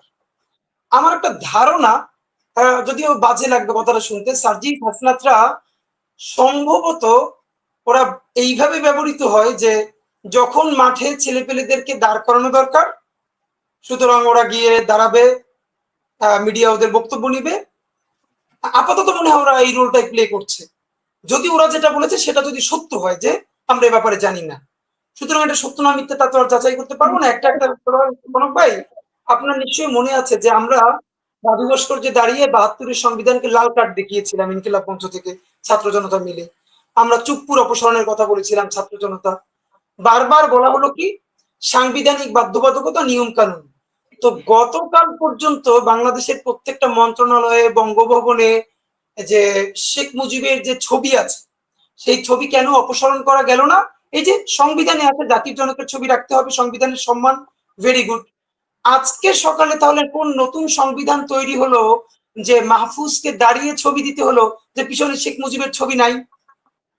তাহলে এই যে জনগণের ম্যান্ডেট, জনগণকে শান্ত করার জন্য কালকে রাতেও তোমার কাছে শেখ মুজিবের ছবি ছিল সংবিধানের দোহাই দিয়ে, আর আজকে তুমি জনতাকে শান্ত করার জন্য, বুঝ দেওয়ার জন্য ছবি ছড়াই ফেললা, এটা কি অসাংবিধানিক নয়? তাহলে যে কারণে শেখ মুজিবের ছবি সরানো যায়, সেই একই কারণে ডক্ট্রিন অফ নেসেসিটির নাম দিয়ে সংবিধানকে কেন সাসপেন্ড করা যায় না? যে সংবিধান মানুষ মারে, হত্যা করে, আয়নাঘর করে, গুম করে। একটা। আসেন আমি রাফলি বলি, জাস্ট একদম, এই সরকার আরো কারে কারে নিয়োগ দিবে এটা তার পলিসির ব্যাপার, কিন্তু প্রচন্ড অথর্ব মানুষ উপদেষ্টা হয়ে তো অনেকে আছেই। আরো কিছু লোকজন আপনি যদি সিম্বলিক অর্থে নিতেন, কোনো কাজ নাই, অফিস করবে, বসে থাকবে, তাহলে তো আপনি ছাত্র জনতার বিশাল একটা স্টেক পেতেন। একটা একটা বলি, আপনি খেয়াল করেন এই আন্দোলনে আমাদের বোনেরা যেভাবে নেমে এসেছে, ছেলেদেরকে ভাইদেরকে বাঁচিয়েছে। আমি আবারও 100 বার এই কথাটা বলেছি, বাংলাদেশের নারীরা, বাংলাদেশের বোনেরা এরকম নেমে না আসলে কোনোদিন জুলাই অভ্যুত্থান সফল হতো না। কেন আমাদের ছাত্রীদের মধ্য থেকে সিম্বলিক হলেও একজন উপদেষ্টা করা গেল না এখন পর্যন্ত? অফিসে যেত, কিচ্ছু করতো না। আসেন দুই, ঢাকা বিশ্ববিদ্যালয়ে যে মেরে বের করে দেওয়া হলো আমাদের সকল ছাত্র ভাই বোনদেরকে, আমরা ধরে নিলাম আমাদের আন্দোলন শেষ। পরের দিন প্রাইভেট ইউনিভার্সিটি যেভাবে রুখে দাঁড়ালো, সেই east West, BRAC, north south, IUB থেকে শুরু করে এই সারির 6 জন মারা গেল একদিনে প্রথম। কেন প্রাইভেট ইউনিভার্সিটি থেকে অন্তত একজন, একটা ছেলে উপদেষ্টা রাখা গেল না? তাহলে তো সকল প্রাইভেট ইউনিভার্সিটির ছেলে মেয়ে মনে করতো হ্যাঁ তাদের স্টেক আছে, এই সরকার তার। সকল মেয়েদের তরফ থেকে একটা মেয়েকে যদি উপদেষ্টা বানানো হতো, সে তো সকল নারীরা মনে করতো এই সরকার তার। এখন তো তারা এই সরকারকে কেউ তার মনে করে না। এবার বলবেন সরকার কি বসায় বসায় পালবে? তাহলে আমাকে বলেন, বর্তমান যিনি স্বাস্থ্য উপদেষ্টা আছেন, আজকে রাত 9টায় টিএসসি তে আমাকে একজন বলেছেন সে ব্যাডলি ইনজিউর্ড, 4 তারিখে তাকে সায়েন্স ল্যাব থেকে এই ছেলেটার তাকে শুট করা হয়েছে, মানে থেকে এইখান থেকে গুলি ঢুকে এখান থেকে বের হয়ে গেছে, লাকিলি সে বেঁচে গেছে। এই ছেলেটা আজকে বলছে সে স্বাস্থ্য উপদেষ্টার সাথে দেখা করতে গেছে। 70 ঊর্ধ্ব বয়স্ক মহিলা, যাই হোক বয়স ব্যাপার না, তাকে যতবারই গেছে সে তাকে খালি গ্রামীণ ব্যাংকের গল্প শোনায়। অদ্ভুত ব্যাপার ভাই, স্বাস্থ্য উপদেষ্টার সাথে গেছে, সে কিভাবে বিদেশে ট্রিটমেন্ট নিতে যাবে, বাংলাদেশে তার ট্রিটমেন্ট হবে না, তাকে বসে বসে সে গ্রামীণ ব্যাংকের গল্প শোনায়। তাহলে আপনি এরকম বসায় বসায় যদি গ্রামীণ ব্যাংকের লোক পালতে পারেন, তাহলে একটা মেয়েদের মধ্য থেকে একটা ছাত্রী, প্রাইভেট ইউনিভার্সিটির একটা ছাত্র, আপনি বসায় বসে উপদেষ্টা বানাইতে পারেন না, যাতে বাংলাদেশের মানুষ মনে করে চেয়ার টেবিলে তাদের ছেলে মেয়েগুলো আছে। নাম্বার 1। এবার আসেন, যেহেতু সরোয়ার ফারুকির কথা আসলো, আপনার কনক ভাইও তুললেন, দেখেন ফারুকি উপদেষ্টা হওয়া ভালো হলো কি হলো না এইটা নিয়ে আমার কোনো আলাপ নাই, আমার আলাপটা অন্য জায়গায়। বাংলাদেশের দুটো টেলিভিশনের প্রধান সম্পাদক গতকালকে 5টার সময় আমাকে ফোন দিয়েছেন যে আচ্ছা উপদেষ্টা হিসেবে যারা নিয়োগ পাচ্ছে তুমি কিছু জানো, আমাদেরকে বলো। তো অবাক করার ব্যাপার যে এমন কোন ব্যাপার যে আপনি সন্ধ্যার সময় তাদেরকে শপথ পড়াবেন, এইটা মিডিয়ার একজন প্রধান সম্পাদকও আমাদের কাছ থেকে ফোন করে জানতে চায়, আমরা তো জানিই না। সেটা কেন দুপুর থেকে মানুষের জানলে সমস্যা? এর মানে এই যে আপনি আমাদের এক উপদেষ্টা ভাই, তিনি বললেন যে এনএসআই এর ক্লিয়ারেন্স আছে বশির সাহেবের ব্যাপারে, যে তার ব্যাপারে মামলা নাই। প্রথম হলো, ছোট একটা চাকরির ব্যাপারেও তো আমরা জানি 2 থেকে 3টে ভেরিফিকেশন হয়, এনএসআই করে, এসবি করে, ডিজিএফআই করে। ছাত্ররা উপদেষ্টা পরিষদ গঠন হওয়ার আধা ঘন্টার মধ্যে বের করে ফেললো তিনি হত্যা মামলার আসামি। আসলে এই মামলাটা সঠিক কিনা, এই মামলাটা ভ্যালিড কিনা, এটা প্রসিকিউশন পরে ঠিক করবে, নাকি শত্রুতামূলক হয়েছে। কিন্তু এনএসআই, ডিজিএফআই অথবা অন্যান্য এজেন্সি যা তারা বলতে পারলো না যে তার বিরুদ্ধে মামলা আছে, ছাত্ররা বের করে ফেললো। তাহলে আপনার এজেন্সি কি করে আপনার জন্য? নাম্বার 1। নাম্বার 2, প্রসিকিউশন, আপনি উপদেষ্টা নিয়ে ফেললেন, তারপরে আপনি প্রসিকিউশনের ঠিক করবে যে এই মামলা সঠিক কি সঠিক না, কেন আপনি তার আগে এটা ঠিক করাবেন না? ফারুকির ক্ষেত্রে যেটা কথা, এখনো ফারুকি তিনি বলছেন 32 নাম্বারটা অন্তত, এই নিয়ে তার ভীষণ সিম্প্যাথি আছে। আমার কথা একটা, এই আন্দোলনের যারা প্রধান স্টেট, তার তো পিনাকি ভট্টাচার্য একজন, তিনি তো শাহবাগে ছিলেন, তিনি তো অবাক করে ফিরেছেন। এরকম আরো যারা ধরেন মুস্তফা সরোয়ার ফারুকির যে স্ক্রিনশট গুলো সব থেকে এখন বেশি আলোচিত হচ্ছে, এর একটা হলো তার শাহবাগের অবস্থান, একটা হলো তার 32 নাম্বার নিয়ে স্ট্যাটাস। আমার কথা হলো, উপদেষ্টা হওয়ার আগে তিনি কি জাতির কাছে ক্ষমা চেয়েছেন? পিনাকি ভট্টাচার্য যেরকম ক্ষমা চেয়েছেন যে আমি প্রায়শ্চিত্ত করছি আমার শাহবাগিতার জন্য, তো ফারুকি উনি কি ক্ষমা চেয়েছেন জাতির কাছে যে আমি সেই শাহবাগকে এনেবল করেছি যেই শাহবাগের উপর দাঁড়িয়ে বাংলাদেশের ফ্যাসিবাদ কায়েম হয়েছে? তিনি তো ক্ষমা চান নাই। তাহলে যেই শাহবাগ বাংলাদেশকে ধ্বংস করেছে সেই শাহবাগিতার একজন যিনি ইনাবলার, ফারুকী সেই ব্যাপারে ক্ষমা না চেয়ে উপদেষ্টা হয়ে যাবেন? সুতরাং আমার কথা হলো, একজন এক সময় শাহবাগী থাকতে পারে, আওয়ামী লীগও থাকতে পারে, এই গণহত্যা দেখার পর অনেকেই তার অবস্থান পরিবর্তন করেছেন। কিন্তু ওই যে বলেন না তওবার রাজনীতি, সেই আক্ষরিক অর্থে আপনি কি তওবা করেছেন? আপনার আতিবুন জামাতকে এতবার ক্ষমা চাইতে বলেন, যেই জামাত নেতারা জন্মগ্রহণও করেছে ৭১-এর পর, তাদেরকেও আপনারা ক্ষমা চাইতে বলেন কিসে? ৭১-এর দায়ে।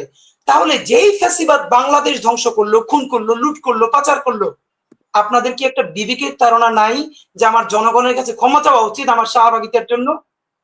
এই হলো আমার ফারুকের স্ট্যান্ড। তো আমি আপনাদেরকে শেষের দিকে যেটা বলতে চাই, সরকারকে বেশি বললেই তো বিপদ আমাদের জন্য। আপনাদেরকে জানাই যে আগামীকালকে বাদে পরশু এই গণহত্যার ১০০তম দিন হবে। মানে আজকে তো ১২ তারিখ, মানে ১৩ তারিখেই আমরা ইনকিলাব পক্ষ থেকে টিএসসি তে একটা প্রোগ্রাম দিয়েছি, যেটা আমরা দিয়েছি কান্দে আমার মায়, এই নামে একটা প্রোগ্রাম করবো, যেখানে অনেক শহীদের মা আসবেন, তারা গল্প করবেন, যে তাদের দুঃখগুলো বলবেন, আমরা শুনবো।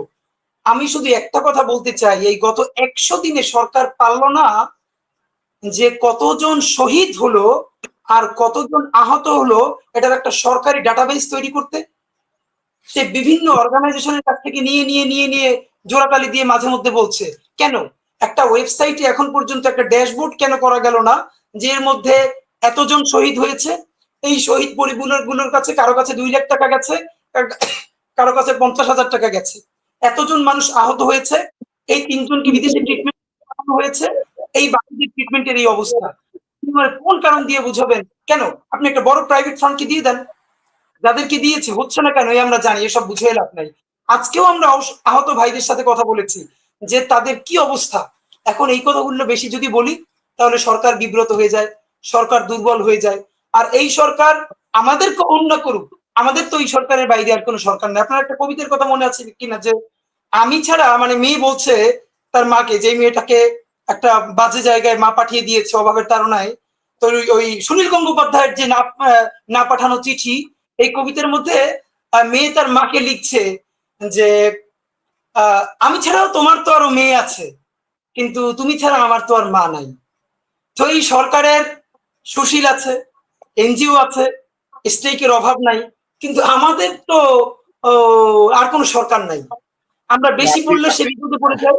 জি জি, আমরা আপনি কি আপনি আপনি অনেক গুরুত্বপূর্ণ কয়েকটা প্রসঙ্গ এনেছেন, এবং আমি যেটা শুনতে পাচ্ছি যে শাস্তি এবং সার্জেস সহ আরো কয়েকজনকে হয়তো গ্রেপ্তারও করা হতে পারে, এমন একটা আভাসও আমি পাচ্ছি। তো আপনি যেটা বলছিলেন, বয়স অবশ্যই ফ্যাক্টর ভাই, বয়স অবশ্যই ফ্যাক্টর। ১০ বছর আগের আমার বয়স, আপনার বয়স, বা এখানে যারা আছেন তাদের ১০ বছর আগের বয়স আর এখনকার বয়সের মধ্যে অনেক শক্তির অনেক পার্থক্য, চিন্তার অনেক পার্থক্য আছে। তো আপনি জেনজি বলতেছেন, তরুণদের বিপ্লব বলে ৭০ ঊর্ধ্ব সব নিয়ে বসায় রাখছেন, এবং এমন এক মন্ত্রিসভা হয়েছে যেখানে এনজিও আছে, যেখানে গানজুকি আছে, যেখানে হত্যা মামলার আসামি আছে, যেখানে আওয়ামী লীগের দালাল আছে, আওয়ামী লীগের সুবিধাভোগী আছে, বৃদ্ধ বৃদ্ধা সব মিলে আপনি একটা ক্যারিকেচার করতেছেন ইনফ্যাক্ট। এবং ধরেন, আমি অতীতে অনেকবার বলেছি যে ডক্টর ইউনূসের প্রতি আমাদের শ্রদ্ধা আছে, তার প্রতি আমাদের সমর্থন আছে, কিন্তু ডক্টর ইউনূস যদি একটা ডাস্টবিনকে যদি বলেন যে ইহা গোলাপ ফুলের বাগান, সেটা আমরা মেনে নিতে রাজি না, বা ডাস্টবিন ডক্টর ইউনূস বললে সেটা গোলাপ ফুলের বাগান হবে না। তো এই হচ্ছে কি অবস্থা। মিনা রশিদ, এই যে একটা অদ্ভুত পরিস্থিতি, যে সংস্কারের কথা বলছে মারুফ মল্লিক যেটি বলছিলেন, যে চেতনার জায়গায় এখন স্থান নিয়েছে সংস্কার। বিএনপি আবার এখন সংস্কার ভাবে চাচ্ছে না, তারা চায় নির্বাচন। জামাতের অবস্থান আসলে স্পষ্ট না, তারা দুদিকেই আছে, নির্বাচনেও আছে, সংস্কারেও আছে। তো পরিস্থিতিটা আসলে কি, এই যে সরকার, এই যে নতুন ২ উপদেষ্টা বা সবকিছু মিলিয়ে আপনার পর্যবেক্ষণটা কি, আপনি কি মনে করেন? কনক সারোয়ার ভাই, আমি আমাদের ছাত্র নেতা হাদির যে এক ধরনের অসহায়ত্ব দেখছি, যে সরকারকে ওরা সমালোচনা করতে পারে না, এটা বিপদ। এটা আসলে বিপদ না, এটা হলো আপদ। বিপদকে আপনি সরাসরি সরাইতে পারেন, আপদকে সরাইতে পারেন না, কারণ আপদ সরাইলে ভয় থাকে পরে আবার বিপদ চলে আসবে। আমাদের নো ডাউট আগের সরকার ফেসিবাদ, এটা আমাদের জন্য বিপদ ছিল, তার ডিজিএফআই বিপদ ছিল, এনএসআই বিপদ ছিল, র্যাব বিপদ ছিল। এখন প্রত্যেকটা দেখেন আমাদের জন্য আপদ হয়ে দাঁড়িয়েছে, আমরা কিছু সরাইতে পারি না। আমরা ডক্টর ইউনূসকে, এই যে আমরা বারবার বলছি উনি আমাদের এসেট, উনি কি আমাদের অ্যাসেট? উনাদের এখন এটা জানা দরকার। আমাদের এই কথাগুলি আপনারা শুনতে চেষ্টা করেন, এটা আমার কথা না শুধু। সারা দেশবাসীকে এখন আপনাদেরকে অ্যাসেট ভাবছে না আপদ ভাবছে, কারণ আপনাদেরকে সরানো যাচ্ছে না, সরাইলে জাতির একটা বিপদ হবে। কিন্তু এইটার জন্য আমাদের জন্য রিয়েলি পেইনফুল। এই যে আপনারা তাহলে কাদের কথা শুনেন? এই যে আমরা কিছু কথা বলি, কয়জন আছে এরকম, মনে করেন ১০-১২টা হয়তো প্ল্যাটফর্ম আছে। আর বাংলাদেশে যেগুলি আছে এগুলি তো আর গণমাধ্যম বলা যায় না, এরা তো এখনো যেন কিসের মধ্যে বসে আছে। ওই মারুফ ভাই যদিও দুই একটা এদেরকে একটু তাদের পক্ষে বললেন, সাংবাদিক হিসাবে আমি জানি না, ওনার তো হয়তো ডেফিনেটলি ওনার একটা থিঙ্কিং আছে, আমি একটু দ্বিমত পোষণ করি। এদেরকে যদি আমরা আইডেন্টিফাই না করি, এদের একটা নৈতিক একটা দায়িত্ব ছিল। আপনি দেখেন সেই ১/১১-র সময় আমরা তখন দেখেছি বিএনপি সম্পর্কে কিছুই নাই, ফুলিয়ে ফাঁপিয়ে কত কিছু করেছে। এখন কিন্তু আমরা কিছুই দেখি না, এরা সম্পূর্ণ বন্ধ হয়ে গেছে। কাজেই এই যে আমাদের যে কয়টা প্ল্যাটফর্ম থেকে আমরা কথা বলতাম বা এখনো বলি, এই কথাগুলি তো আসলে কোনো আসলে গুরুত্বই দেওয়া হয় না। এই যে বারবার বলা হচ্ছে আলী ইমাম সম্পর্কে বলা হয়েছে বিভিন্ন প্ল্যাটফর্ম, পিনাকিদা বলেছেন, ইলিয়াস হোসেন বলেছেন, আপনার এই প্ল্যাটফর্ম থেকে আমরা বারবার বলেছি। দেখেন একই ধরনের সরকারের মধ্যে এক ধরনের চলে এসেছে, আমরা যা বলবো মনে হয় উল্টা করবেন। তাহলে এই ডক্টর ইউনূসকে বা জেনারেল ওয়াকারকে আমরা তো আপনাদেরকে অ্যাসেট ভাবতে আমরা ভালোবাসতাম বা আমরা পছন্দ করতাম, যে ইউ আর আওয়ার অ্যাসেট। কিন্তু এখন তো দেখছি যে না, এটা আপদ হয়ে দাঁড়িয়েছেন আপনারা জাতির জন্য। আর্মিদের মধ্যে যে এখানে আমাদের আর্মি অফিসার যিনি আছেন, ওনারা হয়তো এই যে ওনার যে একটা আবেগ উনি তুলে ধরেছিলেন, এগুলি কোথায় আছে? প্রত্যেকটা জায়গায় দেখেন, একটা লোকও আপনারা সরার নাই, প্রত্যেকটা জায়গায় সাপ বসে আছে। জনগণ ভয়ে, এত ভয়ার্ত জনগণ, আর জনগণকে এই সেন্স অফ সিকিউরিটি আপনারা দিতে পারতেছেন না। এইগুলি কি বলেন? এই যে তামাশার কথা বলছেন আপনারা এখন, ওই যে দেখলাম এয়ারপোর্টে আপনার লাউঞ্জ বানাচ্ছেন, এগুলি কি টাইপ অফ জোক? সব এটা কি আসলে, আপনি যদি আমাদের ডিমান্ড দেখেন, এটা কি আসলে প্রয়োজন আছে যে এয়ারপোর্টে আপনি লাউঞ্জ করেন, এইগুলি করেন, এইগুলি তো করে আপনারা শো করেন? এই আসিফ নজরুল ভাই, আপনি আসলে আমাদেরকে রিয়েলি আপদে ফেলে দিয়েছেন। আপনাকে আমরা সরাইতেও পারি না, সমালোচনাও করতে পারি না। আপনিও আমাদের মতো এক সময় কথা বলতেন, এখন জায়গা যে মানুষের ভিতর আরো হতাশা বাড়িয়ে দিয়েছে। এই যে যারা আমরা ভালো ভালো কথা বলি, আমাদের প্রতি মানুষের আসলে এক ধরনের অনাস্থা তৈরি হবে, যারা ভালো কথা বলে কিন্তু আবার জায়গায় গেলে ঠিক এরকম উল্টাপাল্টা কাজ করবে। আপনার এই যে আজকে দেখলাম আপনারা এয়ারপোর্টে এত কিছু করছেন, এইগুলি ধরে আমি দু একটা কথা বলতে পারি। যে আমাদের প্রফেশনে আমি আগের বার একটু বলেছি, দুবাইয়ে আপনার ইমিগ্রেশন দিচ্ছে না, ছেলে পুলে কান্নাকাটি করছে।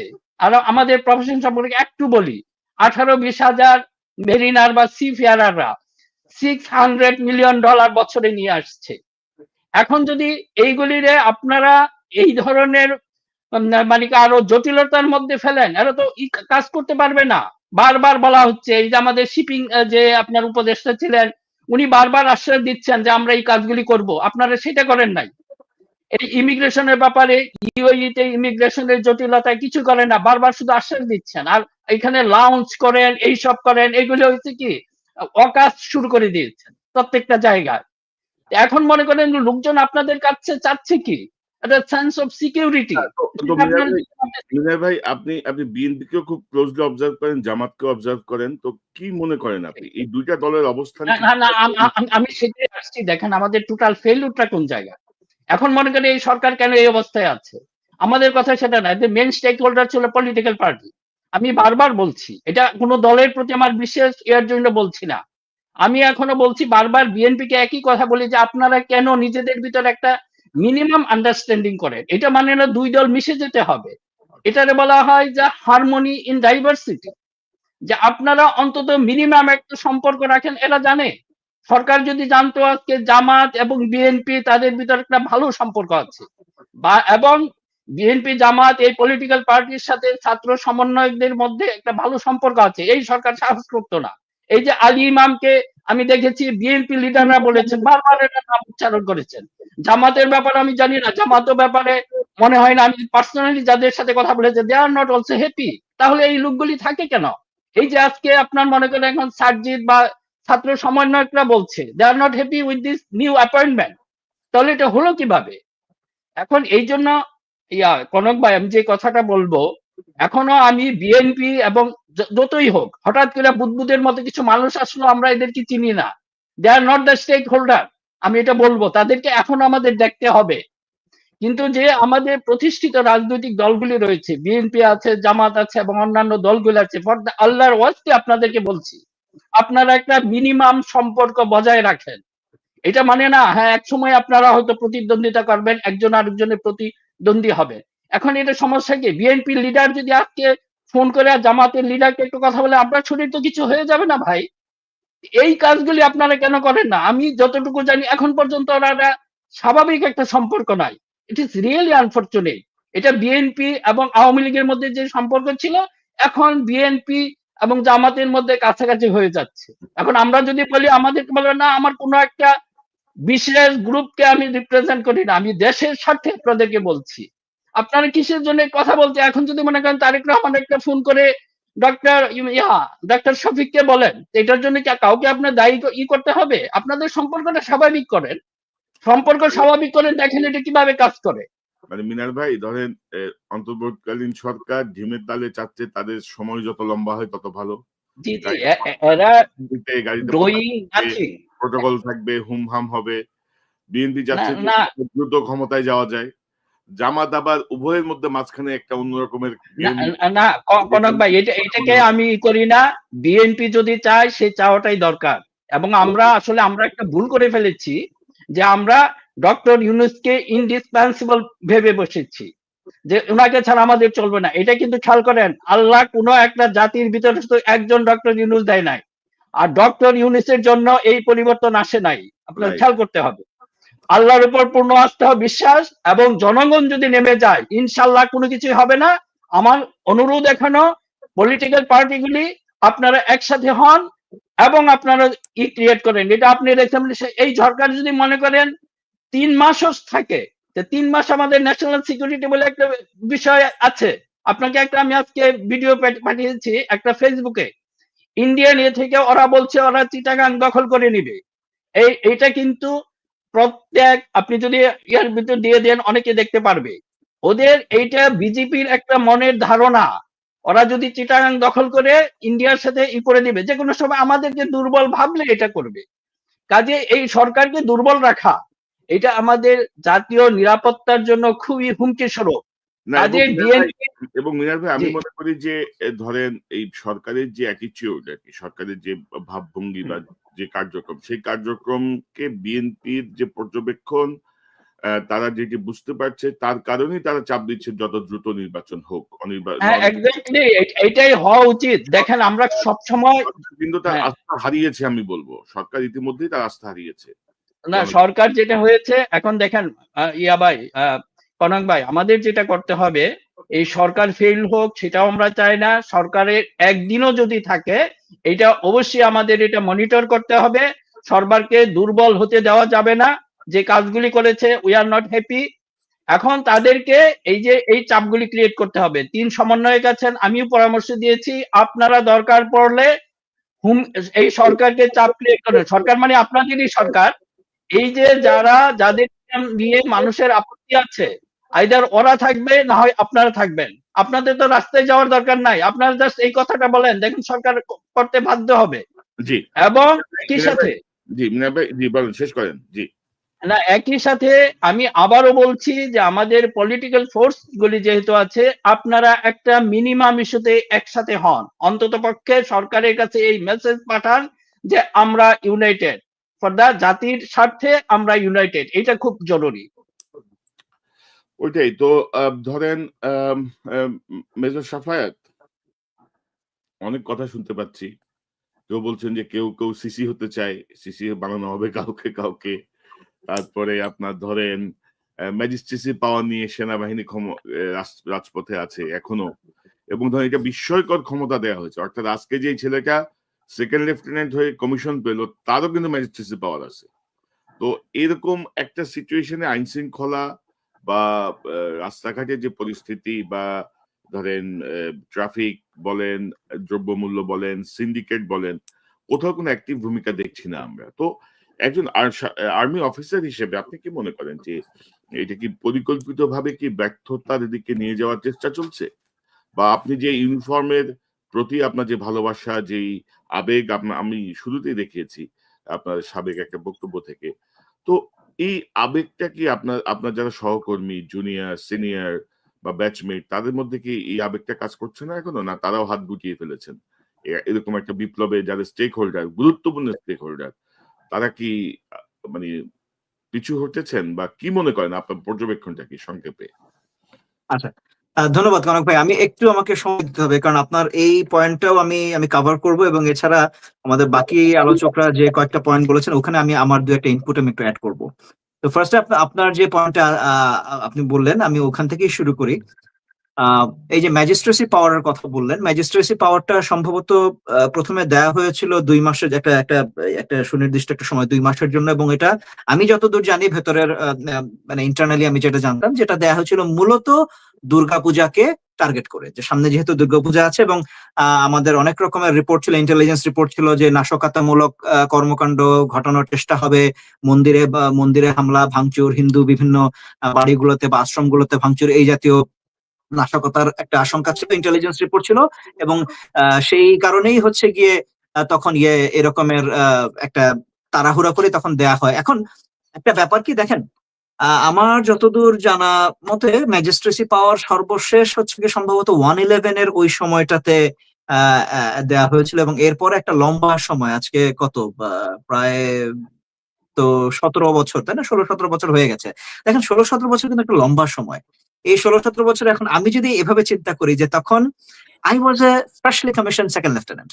আমি তখন মাত্র, আমি ২০০৬ সালের ডিসেম্বরে আমি কমিশন পেয়েছি, ২০০৭-এর জানুয়ারিতে 111 ঘটেছে, তখন আমরা সেকেন্ড লেফটেন্যান্ট। আমরা মাত্র অল্প কিছুদিন সেই ওই সময়টা আমরা দেখেছিলাম ম্যাজিস্ট্রেসি পাওয়ারটা কি, এটার প্রয়োগ কিরকম সেটা আমরা দেখেছিলাম। এরপরে এই যে এরপরে চলে গেল আজকে ১৬-১৭ বছর ধরে যারা এসেছে, এবং এমনকি ধরেন এখন আর্মিতে আমার কোর্সমেটরা তারা অল্প কিছু লেফটেন্যান্ট কর্নেল যারা এখনো আছে ইউনিটের কমান্ডে, এছাড়া কিন্তু অনেকের কিন্তু কমান্ডো শেষ, তারা তাদের কমান্ড টেনিওর শেষ করে অন্যান্য দায়িত্বে চলে গিয়েছে।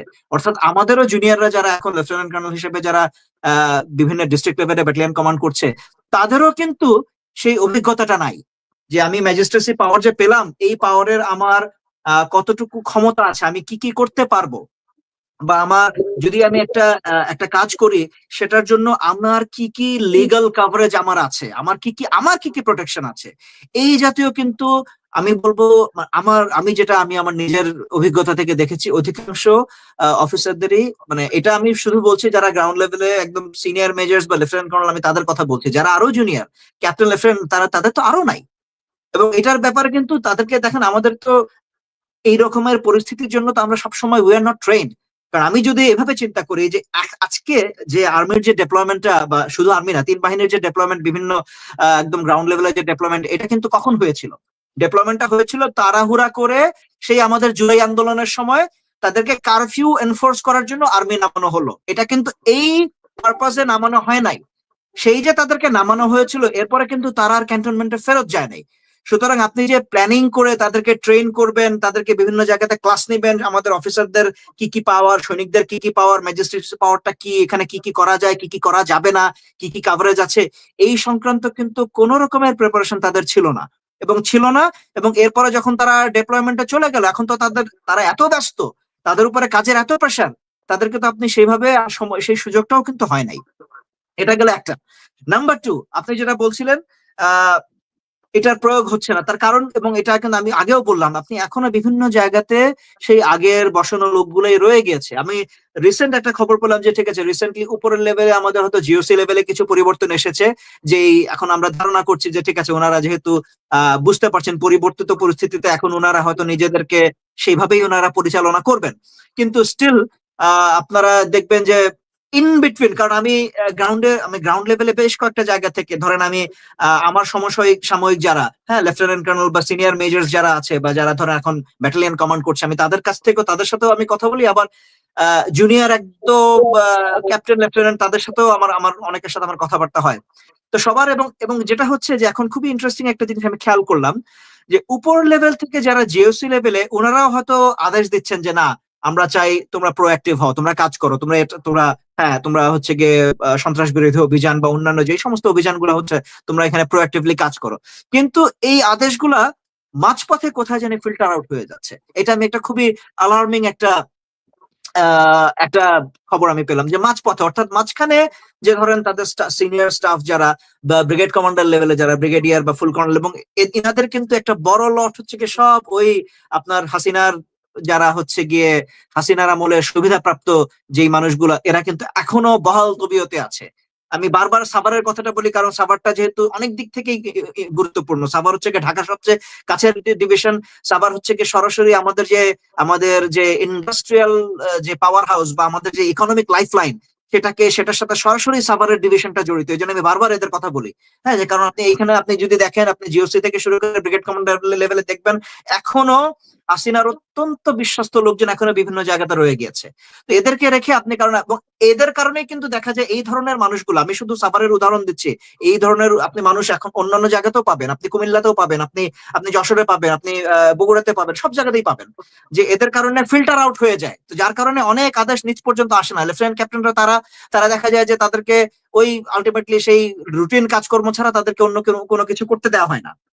আচ্ছা, তারপরে আমাদের বর্তমান যে সরকারের কথা আমরা যে কথাটা বলছিলাম, যে ধরেন আমাদের কিন্তু যখন যেই স্পিরিট নিয়ে সরকারটা এসেছিল তখন, অর্থাৎ 5ই আগস্টের পরপরই যেই তখনকার যে বাস্তবতায়, তখন তাদের যেই পপুলারিটি ছিল, সবাই তাদের পেছনে, তারা যা করবে আমরা যদি মানে সাধারণ জনগণ যদি বুঝতে পারে যে হ্যাঁ এটা দেশের জন্য, সেটাকে আমরা হোল হার্টেডলি আমরা সাপোর্ট করতাম। কিন্তু তাদের ভেতরে কোথায় জানি একটা দ্বিধা, কোথায় জানি সাহসের অভাব, যে এটা কি করবো, এটা করলে কেমন হবে, কেন এই ভয়টা কিসের জন্য? এখন আপনি যেই সমস্ত মানুষদেরকে আপনি সিলেক্ট করলেন, যেই কথাটা মিনার ভাইও বলছিলেন, অনেকেই শরীফও বলছিল, তারপরে হচ্ছে গিয়ে মারুফ ভাইও বলছিলেন যে তাদের এখন আপনি ধরেন মাঝখানে যে একটা জেনারেশন গ্যাপ, হ্যাঁ, এমন মানুষগুলোকে আপনারা বসিয়েছেন, ওনারা যদি তাদের ভিতরে তো যে ওই প্রোঅ্যাক্টিভিটি মানে প্রোঅ্যাক্টিভ অ্যাটিটিউডটা নাই।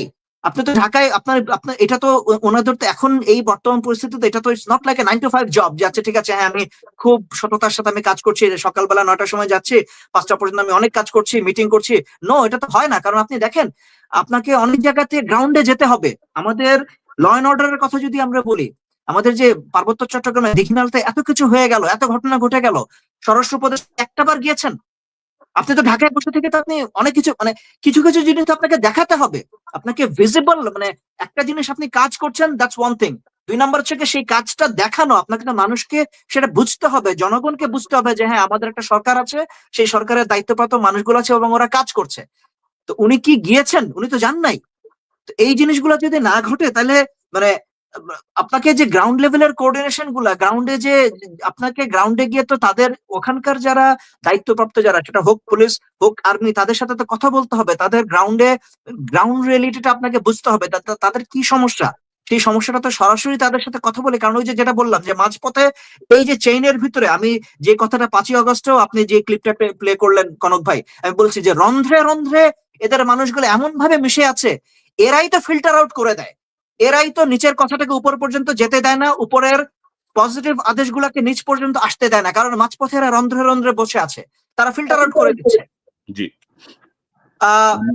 ইয়ের কথা আপনি ধরেন, এই যে উপদেষ্টাদের বিভিন্ন নিয়োগের কথা বলছিলেন, দেখেন এখনকার দিনে এমন মানে আমাদের তথ্য এত রেডিলি অ্যাভেলেবল, আমি জানি না কারা এই সিলেকশন গুলা করছেন যে অমুক অমুক অমুক উপদেষ্টা হবেন, ওনারা কি একটাবার ভেরিফিকেশন করে দেখার প্রয়োজন মনে করেন না? মানে আমাদের কাছেই তো আছে, যদি আমাদের মানে আমরা ধরেন এত বছর ধরে যারা আমরা কথা বলছি, লেখালেখি করছি, অনলাইনে অ্যাক্টিভ, অনলাইন অফলাইন সবখানে, আমরা যদি এবং আপনি যে কথাটা একটু আগে বললেন যে আধা ঘন্টার ভিতরে যদি বের হয়ে যেতে পারে যে শেখ বসিরউদ্দিন কোন খুনের মামলার আসামি, তার মানে তো আমাদের কাছে এগুলো তো রেডিলি অ্যাভেলেবল, আমাদের কাছে তো এই তথ্যগুলো আছে, কে কি কবে করেছিলেন, এটা তো মানে এই মানে ন্যূনতম ভেরিফিকেশনটাকে কেউ করবেন না? আর হ্যাঁ, একটা কথা হতে পারে যে ঠিক আছে, আমি মোস্তফা সরোয়ার ফারুকীর উনি হয়তো ওনার অবস্থান থেকে হয়তো বাতাস যখন বদলাতে শুরু করেছে, উনি বাতাস বদলানোর আভাস পেয়ে উনিও হয়তো অনেক কথাবার্তা বলেছেন, বা অনেক আগে থেকেই ওনাকে নিয়ে অনেকে হয়তো ডিফেন্ড করছে যে হ্যাঁ উনি কিন্তু ওনার অবস্থান থেকে যতটুকু সম্ভব নিজেকে কম্প্রোমাইজ না করে বা নিজেকে বিপদে না ফেলে যতটুকু কাজ করা যায় উনি তো করার চেষ্টা করেছিলেন, কথাবার্তা বলার চেষ্টা করেছিলেন, হতে পারে। কিন্তু স্টিল যেই কথাটা শরীফ বলছিল যে পিনাকি ভট্টাচার্যের মতো মানুষ যিনি বাংলাদেশের অনলাইন অ্যাক্টিভিজমের আমি বলবো যে সবচেয়ে বড় আইকন, ওনার মতো মানুষ যদি জনসমক্ষে প্রকাশ্যে উনি যদি বলতে পারেন যে এই যে নিজের ভুল স্বীকার করাটা, যে হ্যাঁ আমি ভুল করেছিলাম, আমি শাহবাগে গিয়েছি, আমার কারণে, আমাদের সেই শাহবাগের সেই অবস্থানের কারণে এই ফ্যাসিবাদ আমাদের উপরে জেকে বসেছিল। তো ওনার মতো মানুষ যদি করতে পারে, আমার তো মনে হয় যে যারাই, বিশেষ করে যারা আপনাদের যারা মিডিয়া থেকে যারা আসছেন, এখন হতে পারে সরকারের যদি এরকম কোনো চিন্তা ভাবনা থেকে থাকে যে হ্যাঁ আমাদের মিডিয়া থেকে একটা রিপ্রেজেন্টেশন আমাদের সরকারের দরকার, কারণ তারা হচ্ছে গিয়ে মিডিয়ার মাধ্যমে আমরা ভবিষ্যতে ন্যারেটিভটা বিল্ড করব, আমাদের এই জুলাই আন্দোলনের স্পিরিটটাকে আমাদের ন্যারেটিভে, মিডিয়া ন্যারেটিভে আমরা এস্টাবলিশ করব। ওনারা যদি এই চিন্তা থেকে এনে থাকেন, আমার মনে হয় এই মিডিয়ার ক্ষেত্রে আমাদের একটা খুব একটা স্ট্রিক্ট একটা পলিসি থাকা উচিত। সেই পলিসিটাকে, এটা হয়তো শুনতে একটু খারাপ লাগতে পারে, এটা ওয়েস্টে আপনিও জানেন, মারুফ ভাইও তো বা মিনার ভাইও আপনারা এটা বলতে পারবেন, ওয়াক অফ শেম বলে একটা কথা আছে। ওয়াক অফ শেম, যে আপনি একটা আগের আপনি অতীত একটা কাজ করেছেন যেটা মানুষের কাছে গ্রহণযোগ্য ছিল না, এখন আপনি চাচ্ছেন যে আপনাকে আপনি সেই অতীতটাকে ভুলে বা ঝেড়ে আপনি আপনার বর্তমানে আপনি ফিরতে চাচ্ছেন। কিন্তু তার জন্য আপনাকে এই walk of, you have to take the walk of shame বা ওয়াক অফ অ্যাটনমেন্ট, যে মানুষকে সেটা দেখতে হয় বা মানুষকে বলতে হবে যে হ্যাঁ আমি ভুল করেছিলাম, তোমরা আমাকে দেখো। এই যে, এবং ওয়াক অফ শেমের একটা ইয়ে হচ্ছে কি, হ্যাঁ আপনি যাবেন, মানে এটার খুবই প্রতীকী একটা এরকম চিন্তা ভাবনা থাকে যে আপনাকে, মানে মানুষ আপনাকে দেখবে এবং আপনাকে ওই এক্সপোজড অবস্থায় দেখবে এবং জানবে যে আপনি কাজটা, এবং আপনি নিজে থেকে জানান দিচ্ছেন। এটা হচ্ছে কি, ইটস মানে সর্ট অফ অ্যান অ্যাকনলেজমেন্ট বা সর্ট অফ অ্যাডমিশন যে হ্যাঁ আমি কাজটা করেছি, এটার জন্য আমার প্রাপ্য, মানুষ যদি আমাকে গালি দেয় সেই গালিটা শোনা আমার প্রাপ্য। এই যে আপনি ওয়াক অফ শেমটা যখন নিবেন, আপনাকে সেই গালিটা শুনতে হবে, হজম করতে হবে, এবং এটাই হবে আপনার প্রায়শ্চিত্ত। যেটা ধরেন আপনারা যদি আমরা সেই পুরাণের কথায় যদি যাই, যে অগ্নি পরীক্ষা, হ্যাঁ, তো এইরকম একটা মেকানিজম থাকা উচিত যে তাদেরকে প্রকাশ্যে বলতে হবে ওনারা যে হ্যাঁ আমরা যদি গত 15 বছরে আমরা যদি বলেও থাকি, আমি যদি সিনেমাতে অভিনয় করেও থাকি বা ওই ধরনের কোনো কাজ আমি করে থাকি, ওই ধরনের গান লিখে থাকি, ওই ধরনের কবিতা লিখে থাকি, সেই ধরনের একটা নাটক বানিয়ে থাকি, বা সেই নাটকে এই ধরনের আমি কোনো দৃশ্য দেখিয়ে থাকি বা কোনো ডায়লগ আমি লিখে থাকি, সেটা আমাকে বাধ্য করা হয়েছিল, সেটা আমি পেটের দায়ে করেছিলাম এবং তার জন্য আমি মাফ চাই, আমাকে তোমরা ক্ষমা করো। এই ওয়াক অফ শেম, এই ওয়াক অফ অ্যাটনমেন্টটা আমার মতে খুবই দরকারি। এবং এদের প্রত্যেককে, কেউ যদি এখন মনে করে যে হ্যাঁ আমি একজন পরিবর্তিত মানুষ, আমি চাই আমি এই জুলাই আন্দোলনের এই স্পিরিটকে আমি ধারণ করি, আমি চাই এটার সাথে আমি অ্যালাইন করতে, আমি চাই কাজ করতে, ওকে তোমাকে আমরা সেই দ্বিতীয় সুযোগটা, সেই সেকেন্ড চান্স আমরা দিতে রাজি আছি, but you have to take that walk of atonement, you have to take that walk of shame. Major Shafayet, just এক লাইনে আনসার, যে এই ধরেন জুলাই আন্দোলনের ক্ষেত্রে আমাদের সৈনিক বা মিড লেভেলের অফিসার, জুনিয়র অফিসারদের যে ভূমিকা ছিল, তারা কিভাবে আসলে ফিল করছেন বর্তমান পরিস্থিতি? জাস্ট সংক্ষেপে, আমরা অনেক সময় কথা বলছি, আমরা আরো ওনাদের কাছেও যাব। তারা হতাশ। আমি যদি একদম এক কথায় বলি, তাদের ভিতরেও হতাশাটা, মানে তাদের কথা হচ্ছে যে স্যার আমি যখনই এদের সাথে কথা বলি, তারা আমাকে বলে যে স্যার আমরা তো আমাদের সবকিছু দিয়ে দিয়েছি, এখান থেকে তো আমাদের জন্য তো উই ডোন্ট হ্যাভ, মানে there is no turning back, আমি তো ফিরে যেতে পারবো না।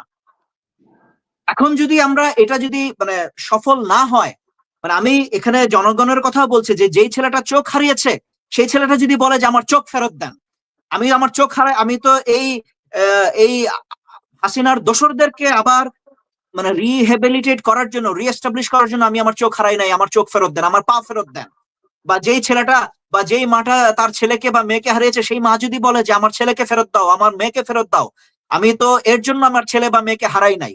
আমাদের আজকে যারা, যেই সমস্ত অফিসাররা বা যে সমস্ত সৈনিকরা গ্রাউন্ডে যারা ছিল, যারা 5 তারিখের আরো 3-4 দিন আগে থেকেই যারা গ্রাউন্ডে নিজের সিদ্ধান্তে নিজের সবকিছু ঝুঁকিতে ফেলে, কোর্ট মার্শালের ঝুঁকিতে নিজেকে ফেলে, যারা হচ্ছে গিয়ে গ্রাউন্ডে স্টুডেন্টদেরকে প্রোটেক্ট করলো, স্টুডেন্ট এবং ছাত্রলীগ এবং পুলিশের মাঝখানে নিজেদেরকে নিয়ে আসলো যে দে উইল ওয়ার্ক, মানে তারা হচ্ছে কি নিজেদেরকে হিউম্যান শিল্ড হিসেবে ব্যবহার করলো, যে আমরা এপিসি নিয়ে স্টুডেন্টদের সামনে দাঁড়িয়ে গেলাম, যে যেন উল্টা দিক থেকে ছাত্রলীগের গুন্ডারা বা ছাত্রলীগের সন্ত্রাসীরা বা আমাদের পুলিশ লীগের সন্ত্রাসীরা যেন এদেরকে গুলি করতে না পারে, সেই গুলি যেন আমার গায়ে বা আমার এপিসির গায়ে লাগে।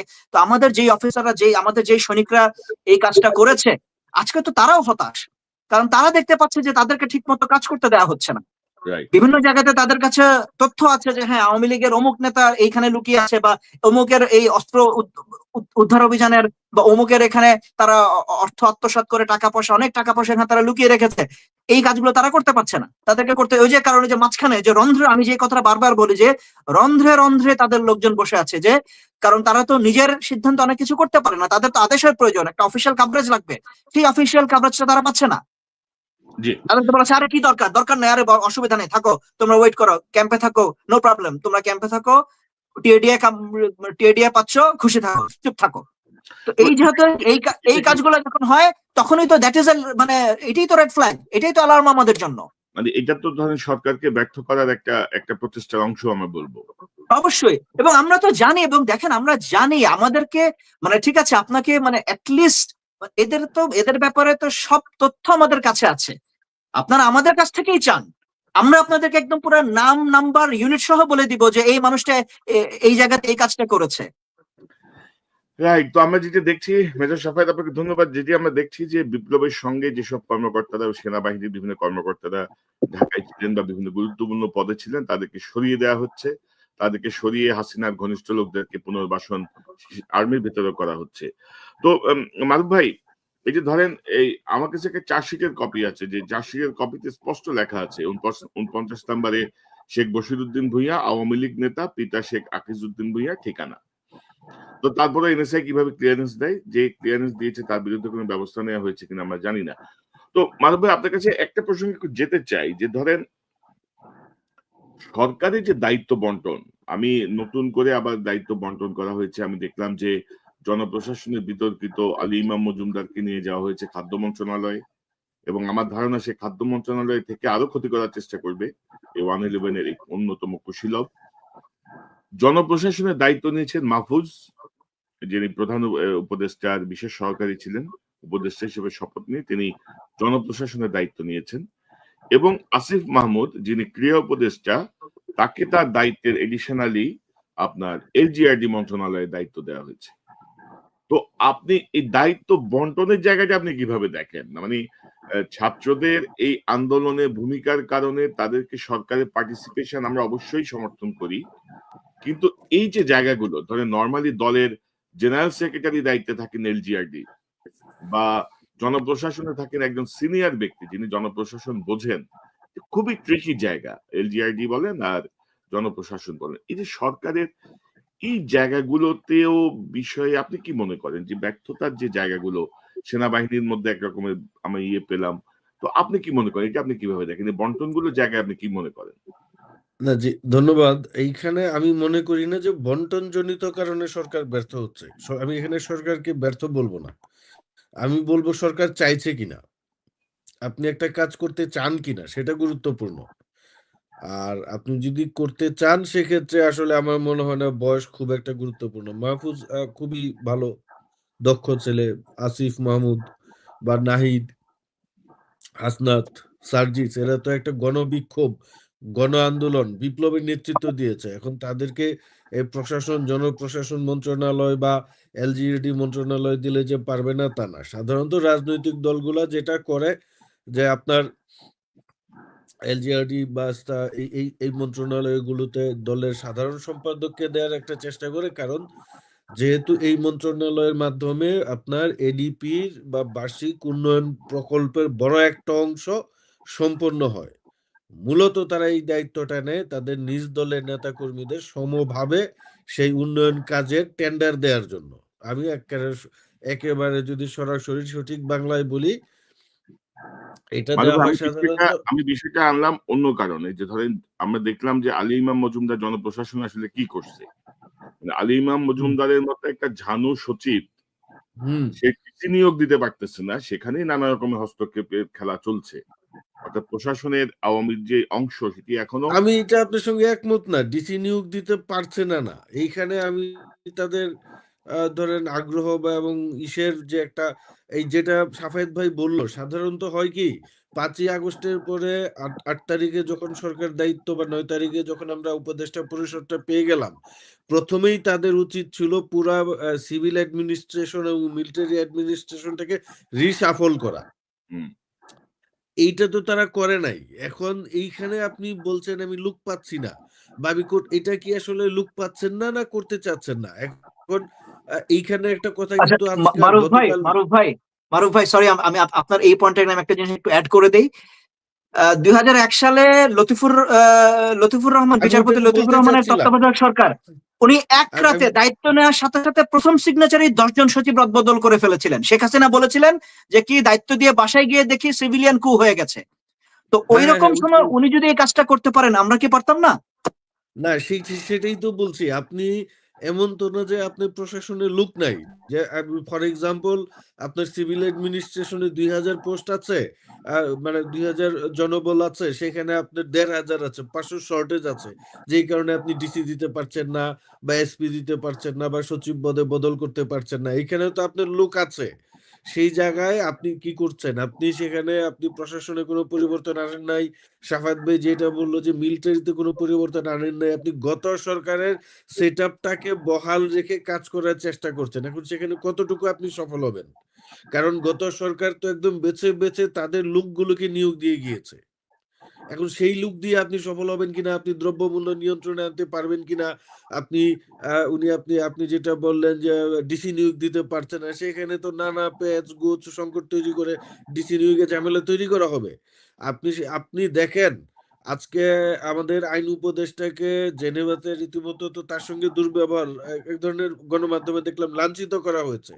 এখন তারা এই লাঞ্ছিত করার সাহস পায় কোত্থেকে? দেশে বিদেশে কোথায় কিভাবে, তো তাদের এই কথা বলারই তো কথা না। জয় বাংলা জয় বঙ্গবন্ধু তো ফেসিবাদের স্লোগান। এখন এইটাকে যদি সরকার ঠিকমতো গ্লোবালি আপনার যদি প্রচার করতে পারতো যে আওয়ামী লীগ একটা ফেসিস্ট পার্টি, গণ অভ্যুত্থানে তাদের পতন হয়েছে, যাদের বিরুদ্ধে গণহত্যার অভিযোগ আছে, তারা হচ্ছে এই জায়গায় এই স্লোগান দিয়েছে, এটা হচ্ছে গণহত্যাকারীদের স্লোগান, এই স্লোগান দিয়ে গণহত্যা করা হয়েছে। সেইটা যদি সরকার প্রচার করতে পারতো, তাইলে তো জেনেভাতে ওরা এই স্লোগান দেওয়ার সাহস পায় না। এখন এটা কেন দিবে না তারা? আপনি এই সরকার পরিবর্তনের, নতুন সরকার দায়িত্ব নেওয়ার পরে কয়টা রাষ্ট্রদূত পরিবর্তন করেছে? আপনি যুক্তরাষ্ট্রে তো রাষ্ট্রদূত পরিবর্তন করতে 1-1.5 মাস লেগেছে, সবচেয়ে গুরুত্বপূর্ণ জায়গা। আপনি জার্মানিতে 1-1.5 মাস লেগেছে। আপনার এই যে উপদেষ্টাকে যে সাফায়েত ভাই যেটা বললো, যে না ভাই এই আমাদের যারা দায়িত্বে আছেন তাদেরকে তো এই বিচারের আওতায়, শাস্তির আওতায় আনা উচিত। রাষ্ট্রদূত এই উপদেষ্টাকে তারা কিভাবে এই ঝামেলা করার চেষ্টা করে? এবং তো আপনি এখনো দেখেন। মারুফ ভাই, আমি আপনার সঙ্গে একটু এড করি। ধরেন আমার চ্যানেলে আমি এই কদিন আগে একটা অনুষ্ঠান করেছিলাম যে শফিউল আজিম, তিনি নির্বাচন কমিশনের সচিব। তিনি জি, ব্রুনাইতে লেবার সেক্রেটারি থাকার সময় লেবারদেরকে লাথি মারছেন, লাঠি দিয়ে পেটাচ্ছেন। বিমানের এমডি হিসেবে তিনি চোর, মানে মহাচোর। সে এখনো নির্বাচন কমিশনে কিন্তু বহাল। সুনির্দিষ্ট তথ্য প্রমাণ সহ দেয়া হয়েছে। ইন্স্যুরেন্সের প্রধান ছিল সচিব জয়নুল বারী। তিনি দুর্নীতির বিষয় দেওয়ার পরে তিনি পদত্যাগ করেছেন। সরকারের হাসিনা যাওয়ার পরে তাকে সাধারণ বীমার চেয়ারম্যান বানিয়ে বসিয়ে রেখেছে। সালাউদ্দিন নোমান চৌধুরী বলে এক ব্যক্তি, আপনি এত যার বিস্তারিত বিরুদ্ধে বিবরণে যান না। শুনেন, যার আমাদের বিরুদ্ধে সময় নারী সংক্ষেপ, আমরা নিপীড়নের অভিযোগ আছে, তাকে আপনার জাতিসংঘে পোস্টিং দেওয়া হয়েছে। সে পোস্টিং এখন পর্যন্ত বাতিল হয়নি।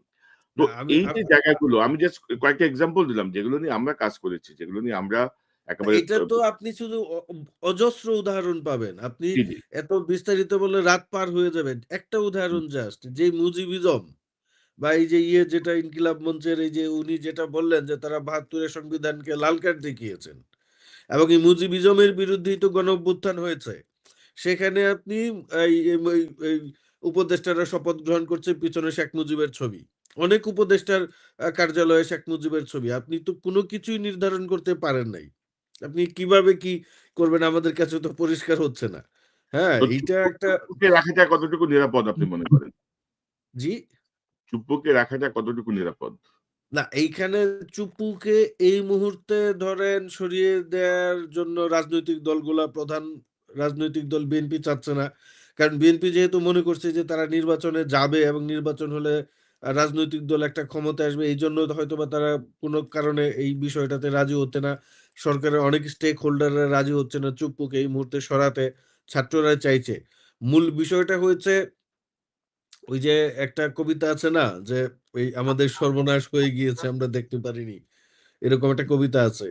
আপনার মূল বিষয়টা হয়েছে ৫ই আগস্ট এই বিপ্লবের পরে বড় একটা ভুল হয়ে গিয়েছে। আমি যেটা অনেকবার বলেছি যে আমি ৫ই আগস্টের আগেই বলেছিলাম, আমি আন্দোলনরত যারা আন্দোলনের মাঠে ছিল তাদের সঙ্গে আমার কথাবার্তার সুযোগ হয়েছিল। আমি তাদেরকে বলেছিলাম যে আমরা তো তখন জানতাম না যে শেখ হাসিনা পালিয়ে যাবেন। আমরা যেটা আমাদের লক্ষ্য অবিচল ছিল এই শেখ হাসিনাকে ক্ষমতা থেকে অপসারণ করতে হবে। তো আমি উনাদেরকে বলেছিলাম ক্ষমতা থেকে শেখ হাসিনাকে অপসারণ করার পর এই সংবিধানকে প্রত্যাখ্যান করতে হবে। এই সংবিধানকে বাতিল ঘোষণা করে একটা বিপ্লবী সরকার গঠন করতে হবে। তখন এরকম একটা কানাঘুষা ছিল যে ডক্টর ইউনূস দায়িত্বে নিবেন। তাই আমি বলেছিলাম যে ডক্টর ইউনূস রাজি হলে উনার নেতৃত্বে একটা বিপ্লবী সরকার গঠন করতে হবে। সেই বিপ্লবী সরকার ধরেন একটা সংবিধান প্রণয়নের কাজে হাত দিবে, ৬ মাসের মধ্যে সংবিধানের খসড়া তৈরি হয়ে যাবে। আর এই আমাদের ১৫৩ না ১৬৩ ধারা সম্মিলিত এত বিশাল পুস্তক সংবিধানের দরকার নাই। আমি ওনাদেরকে বলেছিলাম যে যুক্তরাজ্য বা যুক্তরাষ্ট্র বা আমাদের জার্মানিতে আছে বেসিক ল বলে ওদের সংবিধানকে, ২০টা ধারা খুব সম্ভবত বা ৪০টা ধারা। এইরকম মৌলিক আপনি দেখবেন আমাদের সংবিধানে পাবলিক সার্ভিস কমিশনের গঠন প্রণালী ঢুকিয়ে দিয়েছে। সংবিধানে তো বড় করার দরকার কি? পাবলিক সার্ভিস কমিশন ল করে দিবে পার্লামেন্ট, সেই ল অনুযায়ী চলবে। আমাদের সংবিধান তো অযথা একটা মোটা বড় সংবিধান করা হয়েছে। আমি ওনাদেরকে বলেছিলাম যে আপনারা একটা সংক্ষিপ্ত সংবিধান করবেন ৬ মাসের মধ্যে। পরবর্তী ৬ মাসে এটার উপর পাবলিক হিয়ারিং হবে, কথাবার্তা হবে, জনগণ কথাবার্তা বলবে। ১ বছরের মাথায় গিয়া গণভোটের মাধ্যমে সেই সংবিধানটা দেশের মানুষ গ্রহণ করবে কি করবে না, বাতিল হয়ে যাবে বা গ্রহণ করবে। পরবর্তী ৬ মাসের মধ্যে নির্বাচন হয়ে যাবে, ঝামেলা শেষ। আপনি প্রথমত সেটা তারা করে নাই। সাংবিধানিক ধারাবাহিকতা রক্ষা করতে গিয়ে আমাদের ৩ দিন কোনো সরকার ছিল না দেশে। ওই সময়টাতেই আপনার সর্বনাশ যা হওয়ার হয়ে গিয়েছে। এই আওয়ামী লীগের লোকজন এদিক ওদিক পালিয়ে গিয়েছে, দেশ থেকে বের হয়ে গিয়েছে। কিন্তু কার্যত ওইখানে কোনো সরকার নাই। জেলখানা থেকে যে যার মতো বেরিয়ে গিয়েছে আপনার। হ্যাঁ, যে যেদিক দিয়ে পারছে বেরিয়ে যাচ্ছে। তো এরপরে এখন আমরা আপনার সাংবিধানিক সরকার গঠন করলাম। কিন্তু যেটা হলো বিপ্লবীদের হাতে নিয়ন্ত্রণ নাই, তার সবচেয়ে বড় প্রমাণ হচ্ছে এখন সার্জিস এবং হাসনাত এসে বলে যে আওয়ামী লীগ নেতাদের এখানে পুনর্বাসন করা হচ্ছে। তা আপনি যখন বিপ্লব সম্পন্ন হওয়ার পরে বিপ্লবী চরিত্র ধারণ করবেন না, আদর্শবাদী চরিত্র ধারণ করবেন। আদর্শ মেনে বিপ্লব হয় না। আপনার বিপ্লব সংগঠিত করার জন্য একটা ফিলোসফিক্যাল আদর্শ থাকে। সেই ফিলোসফিক্যাল আইডিওলজিটা আপনাকে বিপ্লবের দিকে তাড়িত করবে। কিন্তু আরেকটা যে আদর্শবাদ আমি যেটা বলছি শান্তিবাদী চিন্তা ভাবনা, সেই আদর্শবাদ দিয়ে বিপ্লব হয় না। কারণ আপনি তো প্রতিপক্ষকে তাহলে পাল্টা রাইট। আঘাত করতে পারবেন না। এই তবে জন্যই এই আমি মুহূর্তে বলছি এ- এই বিপ্লবের মুহূর্তে পরে বিপ্লবী সরকার গঠন করতে হয়। আমরা বিপ্লবী সরকার গঠন করি নাই। আবার এটা বিপ্লবী সরকার মানে কিন্তু এটা না। কেউ কেউ বলে যে শহীদ মিনারে গিয়ে শপথ নিতে হবে, এই করতে হবে, সেই করতে হবে। শপথের কোনো দরকার নাই। বিপ্লবী সরকার যদি শাহবাগে ২-৩ লাখ মানুষের সমাবেশ করে সংবিধানটা জাস্ট বাতিল ঘোষণা করে গণভবন এবং বঙ্গভবন দখল করে বসে থাকতো যে ডক্টর ইউনূস দেশে আসবেন, উনি বিপ্লবী সরকারের প্রধানের দায়িত্ব নিবেন, উপদেষ্টা পরিষদ থাকবে, তারপর ওই প্রক্রিয়ায় যাবে। জি ওই পথে মানব না গিয়ে ধরেন এই আমি মুহূর্তে শেষ ধরেন করছি। সরকারের আমি শেষ করছি। ওই পথে না গিয়ে আমরা কিন্তু সেই সাংবিধানিক ধারাবাহিকতার রক্ষার লাইনে যখন আমরা ঢুকে পড়লাম, তখন কিন্তু এই যে নানা ধরনের সংকট তৈরি হচ্ছে, বিভাজন তৈরি হচ্ছে যে এই উপদেশটা হচ্ছে কেন, ও উপদেশটা হচ্ছে কেন, এই সরকার চালাতে পারছে না, আমরা এই করব, সেই করব, সংস্কার করব। আমি এই যে আপনার ৭টা ৮টা কমিশন হয়েছে, আমি এই ধরনের কমিশন করার পক্ষপাতী না। এটা মাথা ভারী। আপনার সংবিধান মৌলিক জিনিস, সেইখানে যদি আপনার সবকিছু নির্ধারণ করা হয়, আপনি ওইখানে যদি স্থির থাকেন, আপনার পাবলিক অ্যাডমিনিস্ট্রেশন বলেন, সিভিল অ্যাডমিনিস্ট্রেশন বলেন, এডুকেশন সেক্টর বলেন, হেলথ সেক্টর বলেন, আপনি মিলিটারি বলেন, সব ঠিক হয়ে যাবে। কমিশন করে তো আসলে কোনো সমাধান হবে না যদি গোড়ায় রাজনৈতিক দল, রাষ্ট্র মারুফ যেভাবে ভাই, আপনি এই যে পরিচালনা করবেন সেখানে যদি শক্তিশালী না হন। হঠাৎ মনে পড়লো যে পুলিশ সংস্কার কমিশনের একটা প্রশ্ন উত্তর দেখলাম আর কি। প্রথম প্রশ্ন হচ্ছে আপনি কেমন পুলিশ দেখতে চান? মানবতাবাদী, জনবান্ধব, তারপরে হচ্ছে কি যেন আইনের প্রতি শ্রদ্ধাশীল, এরকম কি প্রশ্ন দিয়ে রাখছে। তো মানে হুম। একটা মানে এক ধরনের ঠাট্টা মশকরা চলছে এবং ওভারঅল এখন ওইখানে কি কেউ বলবে যে আমি মানবতাবাদী পুলিশ চাই না, জনদরদি পুলিশ চাই না? এইখানে আমি একটা জিনিস বলি, আমরা যারা বিদেশে থাকি, আপনি হয়তো ভাই অভিজ্ঞতার মুখোমুখি হয়েছেন বা মিনার ভাই, সাফায়েত ভাই হয়েছে। আমাদের এখানে এয়ারপোর্টে গেলে বা বিভিন্ন ধরেন ইমিগ্রেশন ডিপার্টমেন্টে গেলে একটা ফর্ম ফিল আপ করতে দিত আগে। সেখানে বলা থাকতো তুমি কি কোনো জঙ্গি সংগঠনের সঙ্গে জড়িত, তুমি কি কখনো আফগানিস্তান বা পাকিস্তান, ইরাকে, সিরিয়াতে সফরে গিয়েছো। এখন কেউ যদি জঙ্গি সংগঠনের সঙ্গে যুক্ত থাকে, সিরিয়া বা আফগানিস্তানে সফর করে ওই ফর্মে বলবে সে, গোপনে যদি কেউ গিয়ে থাকে। এটা হয়, আমরা ওদেরকে বলতাম যে তোমরা এই ধরনের প্রশ্ন কেন করো, কেউ যদি গোপনে যায় বলবে এখানে প্রকাশ্যে এসে। না, একটা তো অদ্ভুত ওইরকম অবস্থা। আমাদের আর এই আহ, যে সরকারি যে ৩ জন ছাত্র সমন্বয়ক আছেন, তাদের সাথে বাইরে যারা আছেন, তাদের মধ্যে আমার মনে হয় যে নতুন করে মিটিং দরকার। আর আমি যেটি বলছিলাম, মাহফুজ বা নাহিদ বা আসিফ, যারা যে ৩ জন ছাত্র প্রতিনিধিত্ব আছেন, তাদেরকে যেন ব্যর্থ করা না হয়। অর্থাৎ তারা এমন জটিল না, জায়গায় আমি দায়িত্ব, যতটুকু জানি কনক এমন, ভাই, বিশেষ না বিশেষ করে মারুফ ভাই, ধরেন জনপ্রশাসন, এলজিআরডি বা এই জাতীয় যে জটিল জায়গাগুলো তারা দায়িত্ব নিচ্ছেন, তাদেরকে ব্যর্থ করার জন্য একটা বিশাল গ্রুপ কিন্তু প্রস্তুত। সেই জায়গা থেকে আমি বললাম যে তাদেরকে, তারা যদি ব্যর্থ হয় বা তাদেরকে যদি একটু মানে আন্ডার প্লে করা আমার যায়। আমার মনে হয় না তারা ব্যর্থ হবে। তারা যথেষ্ট মেধাবী এবং যোগ্য, এবং এইখানে আমাদের দেশে একটা ভ্রান্ত ধারণা আছে যে অভিজ্ঞ, বয়স্ক, বুড়ো না হলে বুঝি কাজ করা যাবে না। এটা পুরোপুরি ভ্রান্ত ধারণা। এবং আমি যতটুকু জানি, আমি ২.৫ মাস দেশে ছিলাম, নাহিদ এবং আসিফ দুইজনই যথেষ্ট পরিশ্রম করছেন এবং ভালো কাজ করছেন, তারা যথেষ্ট ভালো কাজ হ্যাঁ, করছেন। সেটা নিঃসন্দেহ, হ্যাঁ, সেটা নিঃসন্দেহে। বাট আমি মাহফুজও যেটা ভালো কাজ বলছি, করবেন বলে আমি আশা করি। আমি যেটা তো বলছি আমি এটা আমি পাবলিক। যতটুকু বুঝেছি, উনি মাহফুজ যথেষ্ট পলিটিক্যালি সাউন্ড, এবং হুম। আমার কাছে তাকে খুব কর্মঠ লোক মনে হয়েছে। না, এটা আমি একটা কথা। জি, আমি আপনার বলেন। পাবলিক কনসার্ন থেকে এই প্রসঙ্গটি আলোচনায় আনলাম আরকি। যে পাবলিক এই বিষয়ে অনেকেই দেখছি আমি সোশ্যাল মিডিয়া বা বিভিন্ন জায়গায় মন্তব্যে উৎকণ্ঠা প্রকাশ করছেন আরকি।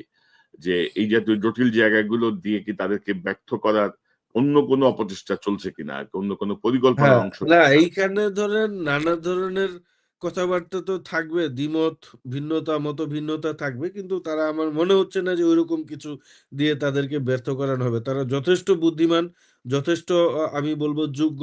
একটা জিনিস কি আমাদের মনে রাখতে হবে, এই ফেসিবাদকে যারা হটিয়ে দিয়েছে, আমরা আমরা খুব আশাবাদী তাদেরকে নিয়ে। আমরা অতিরিক্ত আস্থায় ভুগবো না যেন, যেটার কারণে আমাদের না, সংকট আমরা তৈরি হয়। আশাবাদী, আমরা কিন্তু আশাবাদী থাকতে চাই আরকি। আমরা এবং আশাবাদী তাদের থাকতে মেধার চাই। প্রতি আমাদের আস্থা রাখতে হবে, এক ধরনের ইয়ে রাখতে হবে। হ্যাঁ? জি, এটা আমাদের একটা ইয়ে রাখতে হবে আরকি। আর শেষ জি। কথা আমি যেটা বলতে চাই যে, মিনার ভাই আ যেটা বলছেন যে, বিএনপিকে দায়িত্ব নেয়া, ফোন দিতে হবে জামাতের সঙ্গে। আমি মনে করি না যে এরকম কাউকে ফোন দিয়ে ডেকে আনতে হবে। যে কাউকে যদি, আমরা যে অবস্থায়, রাজনৈতিক অবস্থায় এসে উপনীত হয়েছি, এখন যদি কেউ কারো ফোনের অপেক্ষায় থাকে, না হলে আমি কাজ করব না বা আমি গন্ডগোল করে দিব, তাকে আমি আসলে দেশপ্রেমিক মানতে রাজি না। আপনি আমি কারো না, ফোন পেয়ে মারুফ ভাই, কিন্তু এই আন্দোলনে যুক্ত হই নাই। আপনি আমাকে ফোন মারুফ, করে বলেন নাই বা কনক ভাই বলে নাই। আমরা একটা যুদ্ধে আছি। সেই যুদ্ধের জায়গা থেকে যার, যার দায়িত্ব পালন করছি, এবং এটা আমরা এখনো পরিচালনা করছি। না, মিনার ভাই আপনার সাউন্ডটা ঠিক করে দিন। জি, বলেন। আচ্ছা, মরক ভাই, এই যে যে কথাটা আমি বললাম, এখন মনে করেন জামাতের আমির এখন লন্ডনে আছে, this is a very good opportunity আমাদের হুম, সবার জন্য। আমি যে কথাটা হুম, বলতে চাচ্ছি, দেখেন আমাদের হুম, একটা বুদ্ধিবৃত্তিক বা একটা এক ধরনের আকলামি আছে। আমরা কি হুম, করছি, যারা মূল পলিটিক্যাল ফোর্স, এদেরকে হুম, দুধবাদ বানিয়ে ফেলেছি। এদের কোনো হুম। কথা নাই, এরা যাই বলে তাই ভুল। বিএনপি যা বলে সেটাই ভুল, জামাত যা বলে সেটাও ভুল। আমরা এগুলিকে এক ধরনের এনকারেজ করি, but they are the main stakeholder. এটাকে আপনাকে বিশ্বাস করতে হবে, আমাদের সবাইকে বিশ্বাস করতে হবে। ছাত্র যারা আছেন সমন্বয়ক, তাদের প্রতি আমার যেটা অনুরোধ থাকবে, আমি বলেছি তাদের একটা সমাবেশে বলেছি, হ্যাঁ আপনারা দেশের ফিউচার, দেশটাকে সামনে আপনারাই লিড দিবেন। এই এক্সিস্টিং পলিটিক্যাল পার্টির ভিতরে যদি কোনো সীমাবদ্ধতা থাকে, তাদের ত্রুটি থাকে, সেগুলি রেকটিফাই হবে আপনাদের মাধ্যমে। তো এই জন্য তাদের সাথে তাদেরকে দুধবাদ বানিয়ে আপনারা কিন্তু সামনে এগোতে পারবেন না। এইটা দেশের ন্যাশনাল সিকিউরিটি থ্রেট। এই যে আজকে আমি যে কথাটা বললাম, এক বদমাইশ, আমি এই জন্য বলবো, কত বড় সাহস, হুমকি দিয়ে আমাদের চিটাগাং দখল করবে, আয়না দখল করতে। এই দেশের 18 কোটি মানুষ, শুনেন যে আমি কথাটা বলছি, এই 18 কোটি মানুষ তারা জীবন দিবে। তোমরা জানো এই দেশের মানুষের মূল শক্তিটা কোন জায়গায়, এবং আমরা বসে থাকবো না।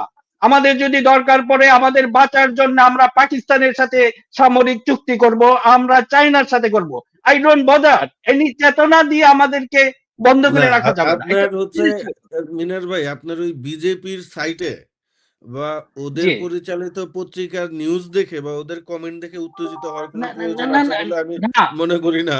হ্যাঁ, এবং না, সেই মারুফ ভাই, আমি হ্যাঁ, খেয়াল করেন, বিজেপি কে এত আপনি ইগনোর করতে পারবেন না। দে আর না দ্য আপনার রুলিং পার্টি এবং না বারবার আমি ক্ষমতায় আপনাকে আসছে, না আপনাকে তাই আমি না? ইগনোর করতে বলছি না। আপনি অবশ্যই শুধু বিজেপি না, আপনি প্রতিবেশী যতগুলো রাষ্ট্র আছে, ভারত আছে, মিয়ানমার আছে, সবাইকে আপনি বিবেচনায় রাখবেন।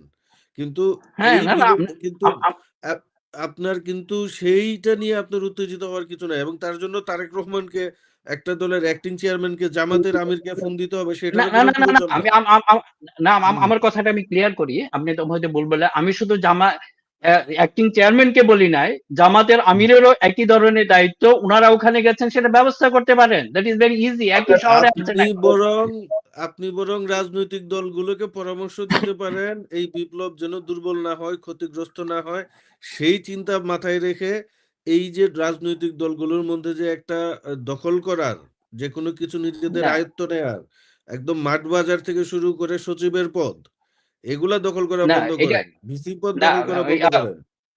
মারুফ হ্যাঁ, ভাই, আমি যে কথাটা আপনি বলছি আপনি যে শিবির রাজনৈতিক আত্মপ্রকাশের কথা বলে আবার আম- শিবিরপন্থী মারুফ ভাই লোকজন মারুফ ভাই রাজনীতি ইয়ে করে বলে, মারুফ ভাই, এগুলো আমার মনে আমাদের হয় যে আমার মনে হয় যে মিনার ভাইয়ের বক্তব্যের যে জায়গাটা, হুম, সেটি হচ্ছে ধরেন আমরা গত হুম। এই ৩ মাসের যে পর্যবেক্ষণ, সেই পর্যবেক্ষণে আমরা দেখছি যে বিএনপির সাথে জামাতের একটা দূরত্ব, জামাত একরকম বলে, বিএনপি একরকম বলে। আপনারা এই সিঙ্গেল জায়গাটায় ভয়েসে কথা বলেন। এই জি। জায়গাটায় ধরেন যে একটা যে ঐক্যমত্যে আসা বা একটা যে স্ট্যাবিলিটি, কারণ ধরেন এই সুযোগটা কিন্তু আওয়ামী লীগ নিবে, এই সুযোগটা কিন্তু অন্য পক্ষ নিচ্ছে অলরেডি। তো অনেকেই সন্দেহ করেন যে আপনি জানেন যে পার্শ্ববর্তী দেশের গোয়েন্দারা অনেক সক্রিয়, তারা একটা বিভাজন হুম। তৈরি করতে চাচ্ছেন, অর্থাৎ রুল এন্ড ডিভাইড যদি করতে পারে, আ- আ- সেই জায়গাটায় অর্থাৎ ধরেন নট বিএনপি, জামাত এবং অন্যান্য সকল পার্টি না, সবাই ধরেন মিলে বিভিন্ন ইস্যুতে, ধরেন দরকার। জামাতের সঙ্গে বিএনপির মতো ভিন্নতা হবে, জামাতের সঙ্গে জাতীয় পার্টির মতো ভিন্নতা হবে, বা যারা আন্দোলন করেছে, ফেসিবাদ বিরোধী লড়াইয়ে এটা যারা ছিল স্বাভাবিক তাদের যে মধ্যে মত ভিন্নতা হবে, এটা খুবই স্বাভাবিক। আপনি দেখেন, কিন্তু আমরা যখন গণ আন্দোলনে ছিলাম, তাদের মধ্যে আন্দোলন নিয়ে কোনো মত ভিন্নতা ছিল না। সেখানে হুম। বিএনপিও বলেছে প্রকাশ্যে যে এই আন্দোলনকে আমরা সমর্থন করি, জামাতও বলে, আর ওই গণতান্ত্রিক জোটের যে গণতন্ত্র মঞ্চের নেতারাও বলেছে। আপনি দেখেন ওই ইস্যুতে মত ভিন্নতা হচ্ছে কিনা। ওই ইস্যুতে যেহেতু মত ভিন্নতা হচ্ছে না, দ্যাটস ফাইন, ফ্যান্টাস্টিক। এখানে না, কে যেমন কাকে ধরেন ফোন দিল, যেমন ধরেন এটা নিয়ে আমার এখনো মনে হয় না হইচই করার কিছু মানব আছে। ভাই, এখনো অনেক গুরুত্বপূর্ণ ইস্যুতে মতভিন্নতা আমরা দেখছি, যেগুলো হওয়া উচিত ছিল না। আমরা হয়তো আজকে এটা নিয়ে বিস্তারিত বলবো না। যেমন ধরেন চুপুর না, অপসারণ বা আওয়ামী লীগকে নিষিদ্ধ করা বা ধরেন নির্বাচন বা সংস্কার বা এসব বিষয় নিয়ে ধরেন ২ পক্ষের ৩ পক্ষের মানে বিএনপি, জামাত বা অন্যান্য সব মিলায় না, নানা রকমের এইখানে বক্তব্য আছে। আমি মনে করি এই আমাদের জায়গাগুলো রাজনৈতিক আসলে যে জায়গাগুলো নিয়ে পাবলিকলি হ্যান্ডেল না করে তারা যদি আলোচনায় বসেন বা পরস্পরের সঙ্গে কথা বলে যদি একটা সমাধানের দিকে যান, সেটি আমার জন্য ভালো ভালো মনে হয়। কারণ আওয়ামী লীগ কিন্তু বসে আছে সুযোগ নেয়ার জন্য। এই জায়গাটা নিয়ে আমরা প্রয়োজনে আরেকদিন বিস্তারিত কথা বলবো। হ্যাঁ। শরীফ ওসমান, আপনার শেষ মন্তব্যটা জানি। এখন করণীয় কি? এই যে অবস্থাটা, করণীয় কি? আ এই যে মুখোমুখি অবস্থানে চলে যাচ্ছে বৈষম্য বিরোধী আন্দোলনের সাথে বর্তমানে যারা সরকারে আছেন তারা, কি করণীয়? আপনি আপনি যদি একটু বলেন। আচ্ছা, আমি বাংলাদেশে তো রাত প্রায় 2:30 বাজে। হ্যাঁ, আমরা শেষ এখনো করব, মানুষ শেষ করব। কাউকে হ্যাঁ, মানে ঘুরছে হয়তো এরপরে কেউ। জি। দুই একটা ছোট ছোট নোকতা দিয়ে শেষ করি। ওই যে কনক সরোয়ার ভাই যেখানটা একটু আপনার উদ্বেগ জানালেন যে উপদেষ্টা আসিফকে এলজিআরডি মন্ত্রণালয় দেওয়া হলো, এই জায়গাটা আপনার সাথে আমার একটা মানে কানেকশন আছে। আমি বরং যেটা বলতে চাই, আমাদের যে দুইজন ছাত্র উপদেষ্টা নাহিদ এবং আসিফ, এটা অজনপ্রিয় কথা, এরপরে বলি, তাদের দুইজনকে দপ্তরবিহীন মন্ত্রী করা উচিত ছিল এবং এখনো উচিত। তারা হলেন ভ্যানগার্ড। তারা এমন ভাবে মন্ত্রণালয়ে থাকবেন, অন্য 10 জন উপদেষ্টা কি করে তারা দেখবেন, তারা মিটিং এ বসবেন। দেখেন তারা এমন ভাবে, একটা বাস্তব কথা শুনেন, এইটা তো জ্ঞান না ভাই, মন্ত্রিত্ব চালানো এইটা তো জ্ঞানের ব্যাপার না, এটা হলো ট্রেনিং এর ব্যাপার। আপনি একজন বিশ্ববিদ্যালয়ের শিক্ষককে যদি আজকে সচিব বানাই দেন, সে কি চালাতে পারবে না? সে ফেল করবে। কারণ ওটা হলো একটা সচিবালয় কিভাবে চলে, শুধু এই অর্গানোগ্রাম জানতেই তো একটা মানুষের 6 মাস থেকে 1 বছর লেগে যায়। আমাদের হলো কি, আমাদের আসিফ, আমাদের নাহিদ, এরা এই মন্ত্রণালয়ের কাজ বুঝতে গিয়ে আর মন্ত্রণালয় চালাতে গিয়ে তারা পুরো ছাত্র জনতার সাথে কথা বলা তো দূরের কথা, হাই হ্যালো করাও বন্ধ হয়ে গেছে। মাঝখানে কি হলো, এই যে তারা মূলত ওখানে গেল ছাত্র জনতার অংশীজন হয়ে, তাদের প্রতিনিধিত্ব হয়ে, কিন্তু তারা ছাত্র জনতার সাথে কথা বলতে পারছেন না। বরং যেটা উচিত ছিল, প্রতিদিন না হলেও একদিন পর একদিন আসিফ এবং নাহিদ ঢাকার কোথাও বসে বসে চা খাবেন, টিএসসি তে আসবেন, চা খাবেন, মন্ত্রণালয় কি হচ্ছে ছাত্রদেরকে বলবেন, ছাত্রদের কথা গিয়ে মন্ত্রণালয় বলবেন। সুতরাং আমি মনে করি আমাদের অন্তত এই দুইজন উপদেষ্টা আসিফ এবং নাহিদকে দপ্তরবিহীন উপদেষ্টা, এটা তাদেরকে অসম্মানের জন্য না, এর মানে হলো তারা উপদেষ্টা থাকবেন, সকল মিটিং এ জয়েন করবেন, তাদের ডেডিকেটেড কোনো মন্ত্রণালয় থাকবে না, তাহলে তারা সকল মন্ত্রণালয় ভ্যানগার্ড হিসেবে থাকবেন, কে করছে কি করছে তারা দেখবেন ছাত্রদের তরফ থেকে। আমি মনে হয় এই জায়গাটা একটু বলতে পারলাম।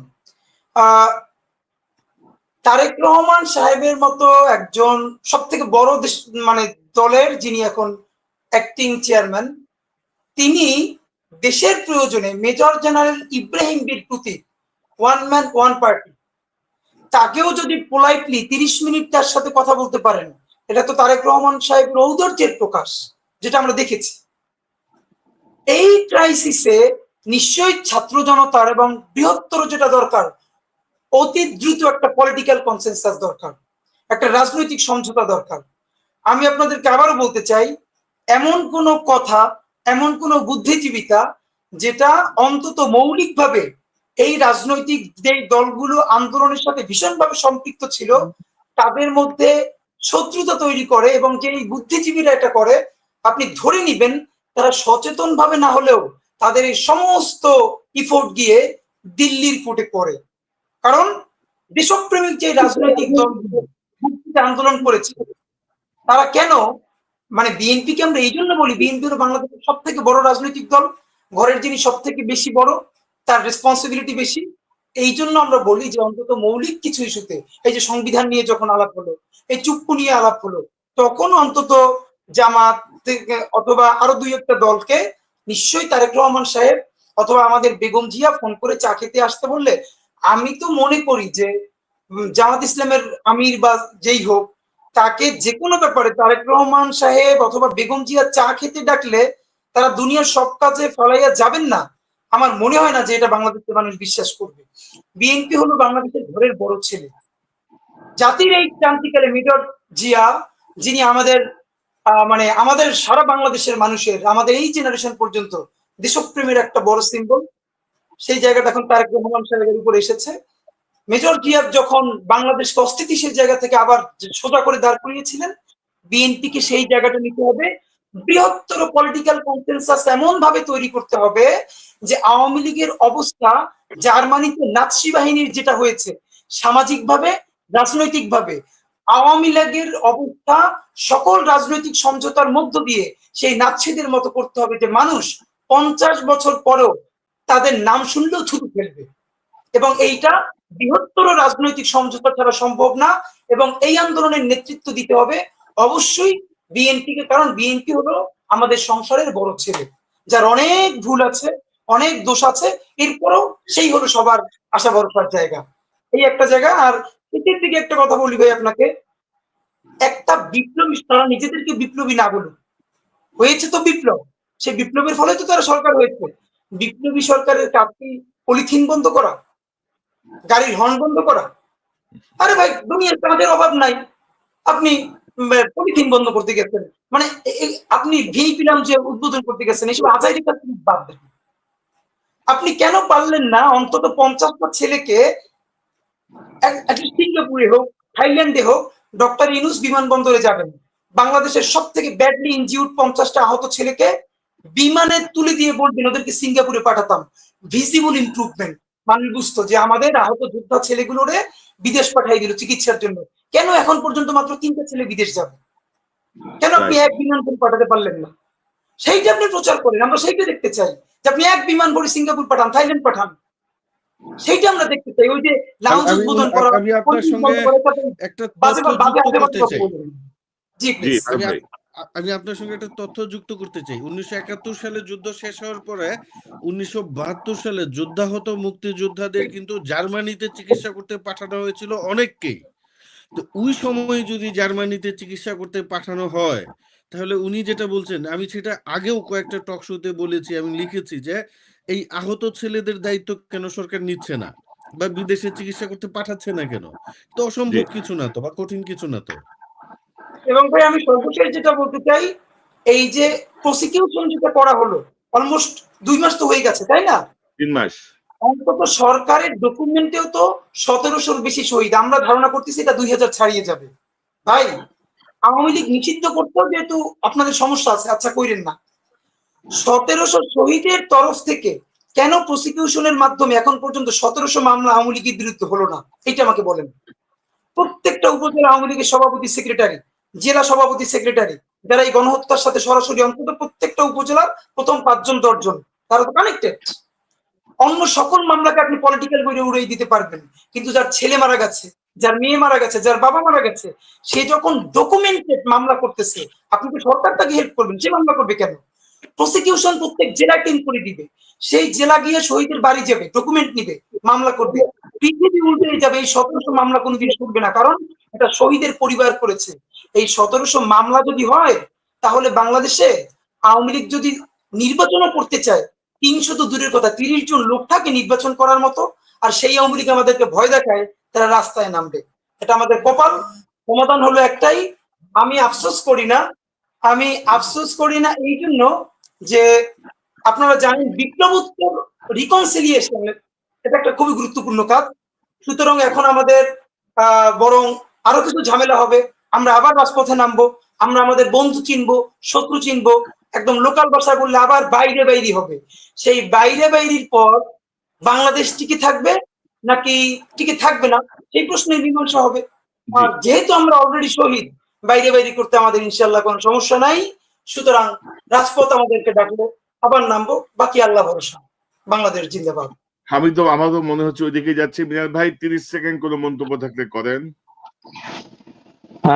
কনক ভাই, যে আমার কাছে যেটা মনে হচ্ছে যে এই মুহূর্তে সবচেয়ে বেশি জরুরি আমাদের একটা ওই যে যেটা পলিটিক্যাল কনসেনসাস, এটা ছাড়া এই সমস্যা থেকে আমাদের উত্তরণ সম্ভব না।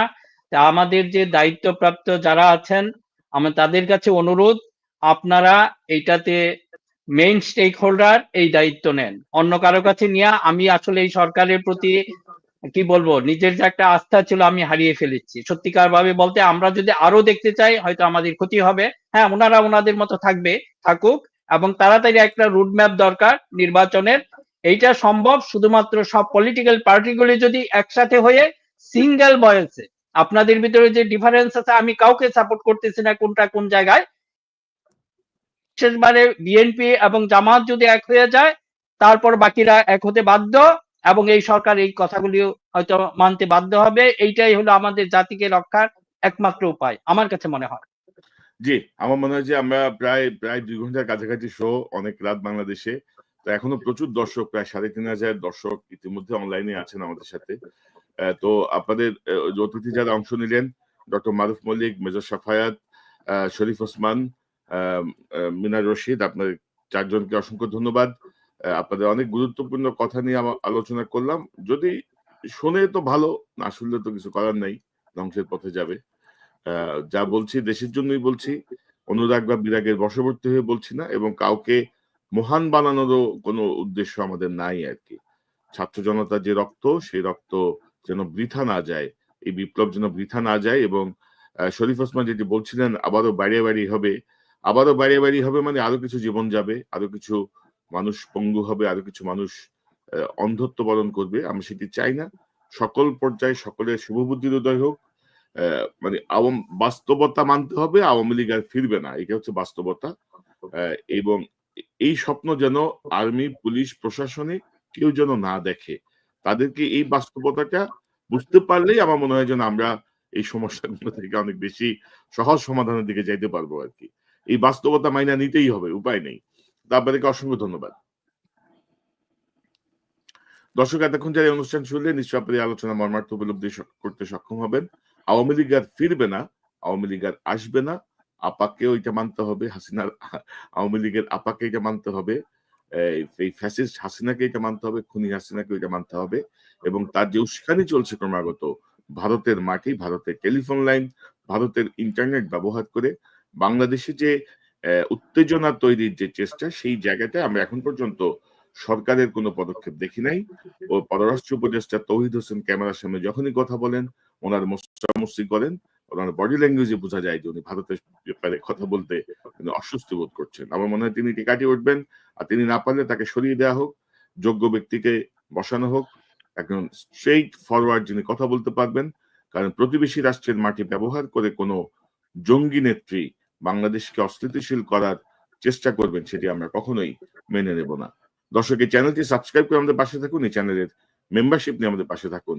আবারও দেখা হবে ইনশাআল্লাহ। আসসালামু আলাইকুম।